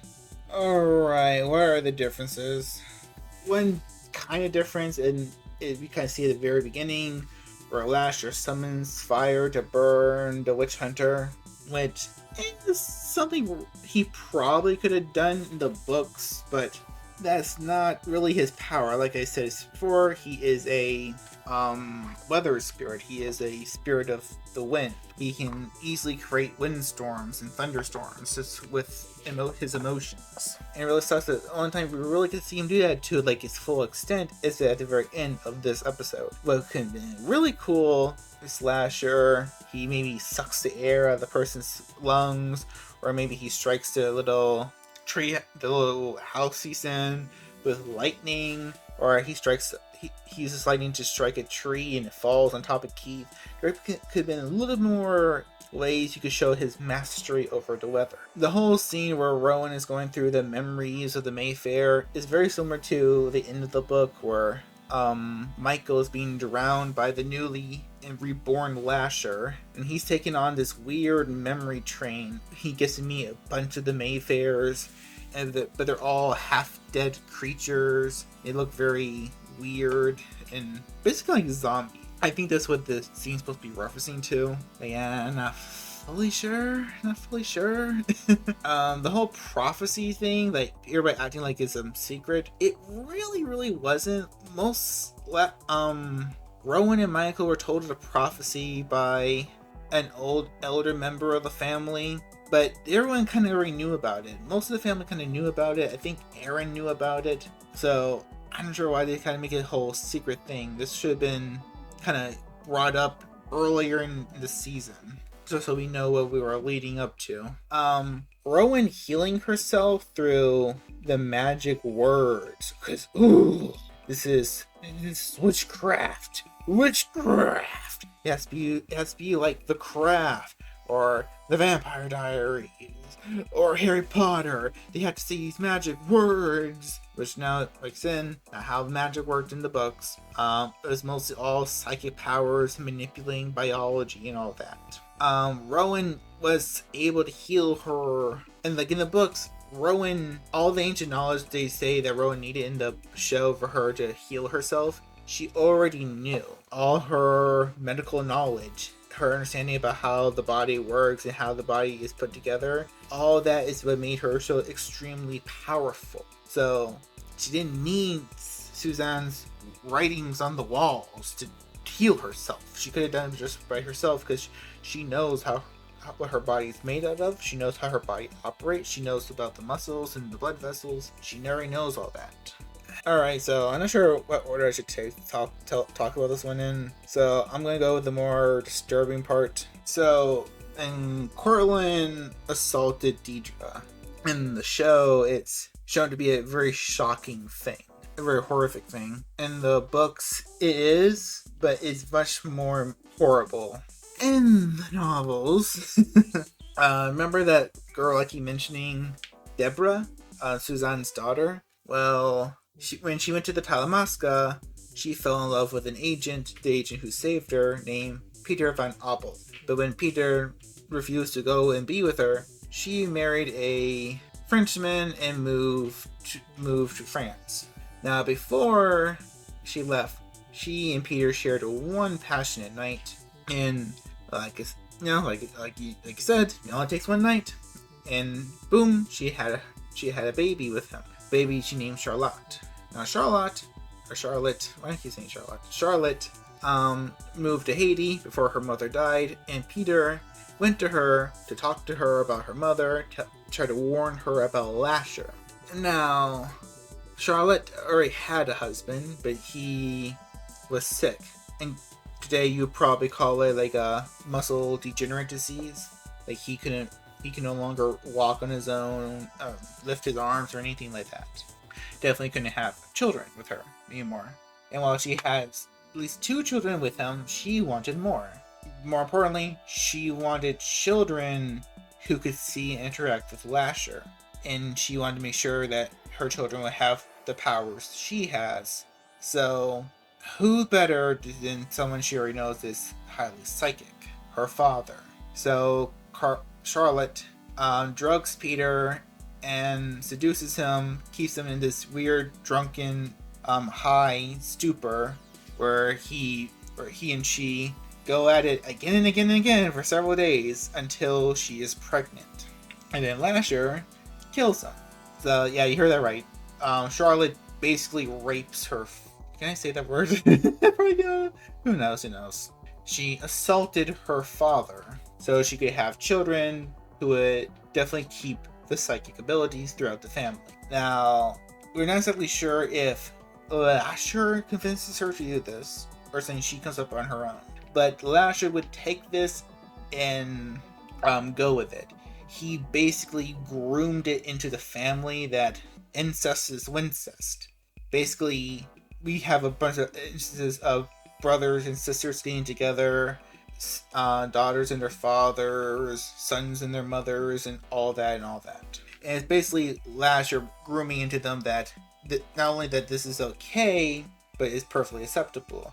Because he's doing this for two reasons. One, he wants to make sure that all the powers, all the witchy stuff, isn't breed out of the bloodline. And two, he's getting certain family members together because he wants them to produce a very powerful witch. And once you read about this in the Mayfair Witches files, it is so effed up and freaky. And it's just how Anne Rice writes it. She gives us the full detail about, I want to say it's assault, but basically becomes consensual at the point between Deborah and her father. But we also get we get small hints of which family members got together, and it's just really weird and uncomfortable to the point you get to the big reveal about Rowan. It's fucked up on every level, fucked up on every level, fucked up on every level, fucked up. It's just raking your brain. And that's one the reason why the show doesn't have that big of an impact, at least for me, because I know about the book. I'm pretty sure for people who don't know about the book, watching this scene for the first time, very troublesome, very disturbing. But for me, it's like, I've seen so much worse in the book. Also, if I remember correctly, Corlin wasn't just Rowan's father. He is also her grandfather. So yeah, let that sink in. Also, I'm pretty sure in the book, Corlin had psychic powers. I don't think there was anything truly special and powerful like Rowan or Julianne, but he definitely had something. Also, I'm not sure if Rowan could turn people into stone or not. I mean, she can manipulate the material body to the best of her knowledge, but she can't do cross mutation. She can't do transmutation. Rule of alchemy: you can only make something out of the same something. So she probably couldn't turn people to stone. Also, the big change here is the very end so what happens in the end of the book, or basically what the labor scene replaces, is Rowan she kind of creates this weak matter body, this weak incomplete vessel for Lasher to inhabit, and the idea is he jumps inside the body and he bonds with the body, becomes one with it. Then she uses her powers to kill him and hopefully send him off to whatever great beyond that exists. Lasher jumps into the body, realizes he's weak, realizes what Rowan is trying to do, and he jumps inside her instead. Now, it isn't some weird mind sex like it is in the show. He more or less Evil Deads her, or Jason Goes to Hell her, if you know what I'm talking about. He basically condenses his essence and shoots right up inside of her, goes into the fetus, hijacks the baby, because she was a couple weeks. I can't remember how long she was pregnant for, but she wasn't 3 months. I don't think it was like a full year, the full 9 months. She was pregnant for a while though. He hijacks the baby and bonds with it like Venom, like. Then she finally gives birth. The baby Lasher crawls out of her. Hours. He fully grows up into this weird man baby. And that's what he really calls him. He's like a man baby. Like, he looks like a full-grown man, but he still has that weird, soft, slimy flesh that babies have. Like, he looks new, but fully grown. And it's all kinds of level up. Weird, effed up. It makes you so uncomfortable reading or listening to it. And the show didn't really have the same thing. I mean, they show that the baby is growing fast. So, depending on the time skip between seasons, maybe the baby will fully grow up to be the actor playing Lasher by the second or third episode. I don't know. We missed out on giant man baby beating up Cyprian and Talamasca agents, which would be really, really fun. Yeah, Yeah, that's the major differences between the books and the show. See what I mean? How disappointing the show can be? We went from weird birth scene, but what we could have got was this crazy, violent, disgusting invasion of so many different privacies, with Lasher hijacking her baby. Then we missed out on Man Baby, giant Man Baby. What were the writers thinking? There's no what were they thinking? Conclusion. As a show about witches, Mayfair Witches isn't that much special. After forcing myself to watch the series many times for this video, don't actually hate it as much as I once did. The story has its moments, and most of the actors give a decent performance. Whether Beth Grant and Harry Hamlin are on the camera, the show instantly becomes more entertaining. Our three main leads are a horrible clash. Daddario has zero chemistry with either love interest, and depending on who's directing the episode, her performance goes from workable to unintentionally hilarious. When he only has to act with his face, Hudson is creepy with Lasher. It's only when he has to speak the dialogue when it gets awful. The show keeps telling us he's this super powerful spirit, but we don't see it. We are told about the hold he has on the Mayfair family, but get very little about how he groomed them to his favor. Tongai Krisai? Tongai Chris, this name right here. I'm not even trying to pronounce that. He is probably the most consistent of the three. He never jumps between good acting and overacting. I can tell he loves Rowan, even though I don't know why. The Witch Hunter storyline takes away from the preternatural family drama that the show sold itself as. Carlotta, Cortland, and Lasher should have been our antagonist, not this group of morons that we know nothing about. Then, having the Talamasca be another antagonist was something that didn't need to be there. It added literally nothing. Why does this 8-episode season have 5 villains? The witching element of the show it's okay.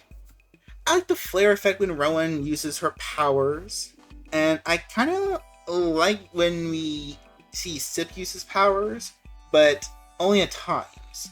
Whenever he touches something and it opens that weird portal, hated that. Thought it was stupid. But the few scenes we get when he touches something, you see the scene play out on his glasses, that was a nice touch. I wish most of his revelations were like that. Besides the cool opening, the only consistent good thing in the show is the set design. Well, not as beat up and run down as it should be, the Mayfair house is a great set. It feels like a place that has been lived in, rather than a stock house they just picked up for the show. The flashback scenes look cool, the costumes look accurate enough. As a show by itself, the Mayfair Witches is decent. It's not really good, but it's not god-awful. It's great background noise whenever you're working on something more important, I'll tell you that. But unless you're someone like me who's doing something like this, or an Anne Rice fan already, you're not going to remember the show after it's over. It's not going to stick with you because there's nothing to really grip yourself to. As an adaptation, this show is god-awful. With the exception of Carlotta, barely anyone acts in character. Rowan doesn't come across as intelligent and science-obsessed as she is in the book. In the book, Rowan's adopted mother has been dead for almost a year, and she is looking for a connection. In the show, she just lost Ellie, and when she gets to New Orleans, she acts like she wants nothing to do with the Mayfair family, even though the main reason she came down there was to learn about her past, to learn about who she is, to learn what's missing about herself. Sip acts nothing like the two characters he's based on. He's not the kind scholar English gentleman like Aaron, or the kind-hearted contractor who loves to read like Michael. While they say he grew up in New Orleans and once saw Lasher as a child, just like Michael, they also give him a sister, something Michael did not have, so we know both these characters have very different backgrounds. If they were trying to reduce the cast, they could have slashed those annoying witch hunters, and maybe both characters would have time to appear. Lasher is not as threatening or interesting in the show as he is in the book. Book Lasher is this strange force that wants to be human, and pretends to be human, but knows little about humans. He's a weird mix of a loyal dog and this manipulative monster. My main problem with Hudson's Lasher is he feels too human. Anne Rice did a fantastic job in making this spirit feel alien and mysterious. Never once when reading the book did I think this creature was once human. The show doesn't do a great job showing the level of Sweet Home Alabama the book is. Alright, say it out of the way. In the book, the family is super duper incestuous and sexual with each other. In the Mayfair file, we learn that Deborah's daughter, Charlotte, drugged and raped her father so she could be sure she would have children who would also inherit the powers and would be able to see Lasher. Since then, Lasher has been grooming the family to be okay with the thought of being together. He's been grouping members of the family to make sure the witch powers aren't bred out and remain strong. The amount of abuse and tragedy surrounding the Mayfair family is barely in the show. There are witch hunters in the book, but they are in the past sections. There are no witch hunters in the modern time. While the book does break away to other characters, it is always about the Mayfairs, plus Aaron and Michael. Adding these extra characters are nothing but a distraction to our main leads. One of the biggest missteps in the season is removing the Mayfair history. The history of the Mayfairs was the most interesting part of the book, and to see them only cover barely a chapter of it during those flashback scenes is a bit infuriating.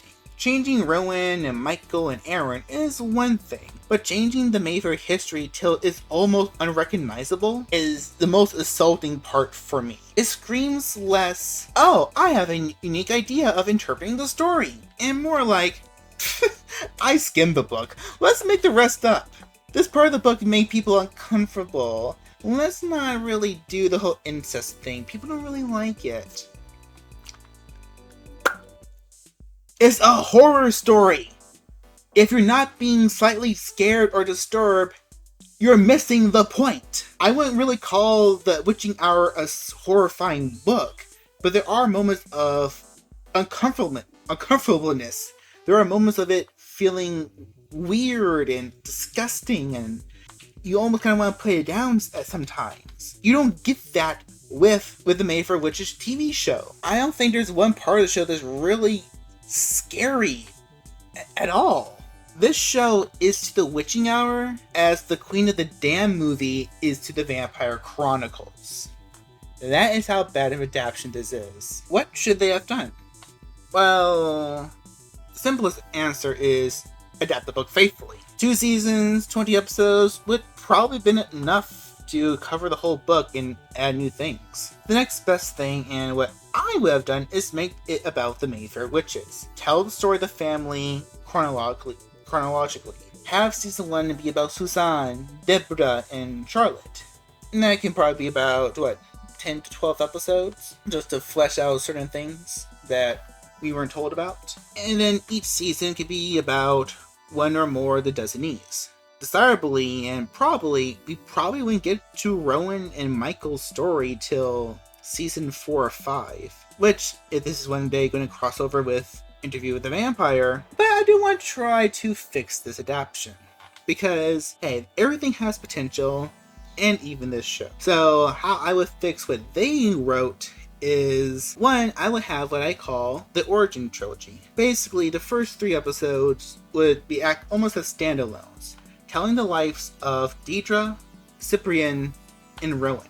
Episode 1 would basically be what episode 1 of the show was, but all of Deidre's scenes, and just extended and more book accurate. So instead of Deidre being a teenager during the confession, she's a little girl. We get a brief look at her stay at that boarding school with her friend. We get to see how she was caged and locked up by her aunts.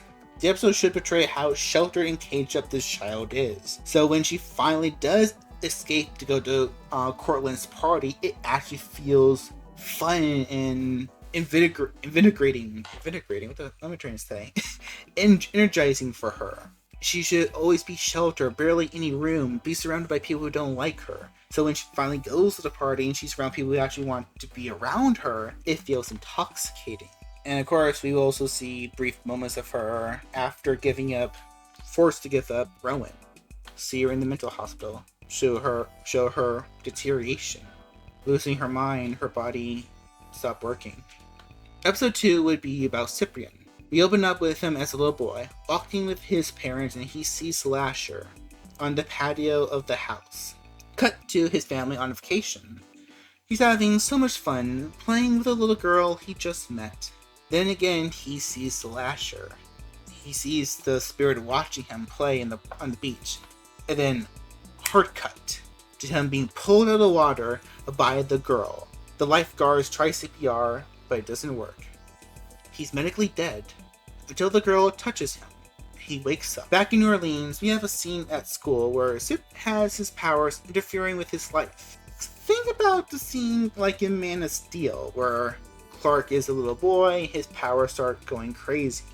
And eventually Sip has to have one of his parents come in and pick him up. The episode would end with him being found out by a Talamasca member, probably his boss, which I would not make the weird, annoying guy like they did in the show. I would have it probably be David Talbot, one of the main characters from the Vampire Chronicles. So we have a good little connection. The third episode focuses all on Rowan, covering things that the show mentioned but never build up upon. So we see the first time she uses her powers, but when she accidentally kills one of her bullies. We see her predicting the death of one student, a girl who got ill. In fact, maybe we can show her predicting when people are going to get sick altogether. You can see how her powers work. Much more, actually dwell into it. We see that she was the one who saved Sip, and we see that was her big inspiration to go into medicine. The episode will end with a scene that was not in the show, but in the book, where Rowan kills her adoptive father when she learns he's going to leave Ellie while she's going through chemo. After that, the show would follow kind of like what it did on the main show. On the main show. I would add a little more things, like we would see a little bit more about the doctor and how he's trying to help Deidre. Because I actually did like the actor they hired for the character, and I wouldn't mind see a little more of expansion on that. When we meet Sip all grown up, he is startled to learn that his next assignment is to watch over Rowan. Basically because when he figures out she's the girl who saved his life, he starts going a little bit cuckoo bananas. The main thing is I want Rowan and Cyprian to feel like fated lovers, like Rowan and Michael did in the book. Plus, when we're introduced to grown-up Cyprian, we can see him doing another job for the Talamasca. So, a whole new scene that was not in the books. And this would actually be relevant to the plot, because we see him kind of dealing with another spirit. So, it is one quick scene. We get reintroduction to Cyprian. We know what he's like as an adult. We know how his powers work. We see how confident he is, and by dealing with this spirit, we give the audience a taste of what Lasher is capable of. One of the changes the show did that I like, that they have Deidre get some of her agency back. You see her escaping the house, you see her trying to meet Rowan.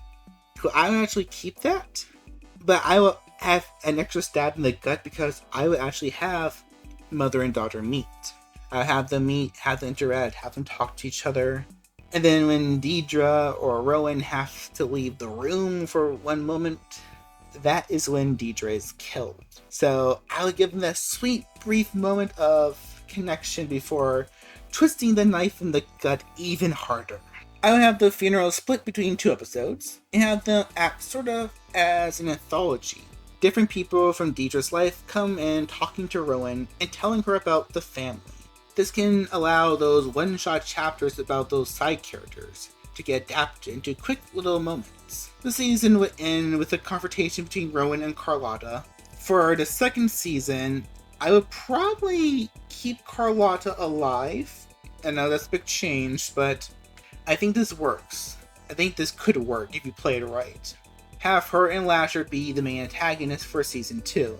Have them be two people, the angel and devil on Rowan's shoulders, trying to lead her down a path she doesn't know she wants. And if we have to have the witch hunters, it will be made clear that they are being manipulated by Carlotta or Lasher. They will be pawns and nothing more. I would have Rowan and Sip go through the Talamasca archives together, show them learning about the great witches of the family. Season 2 has been greenlit, though, with the mixed reception by both critics and audiences. Go to the Mayfair Witches subreddit to see how much the fans of the books really like the show. I just hope before the show restarts, I hope, one, they get new showrunners. Like I said, did I say this already? I can't tell. It's been a while since I recorded the parts for this video. The main showrunner, or the co-showrunner, she doesn't seem like a bad person. I don't wish any ill on her, so before you think I'm trying to do that, I'm not. But get someone else, because just so we get something better.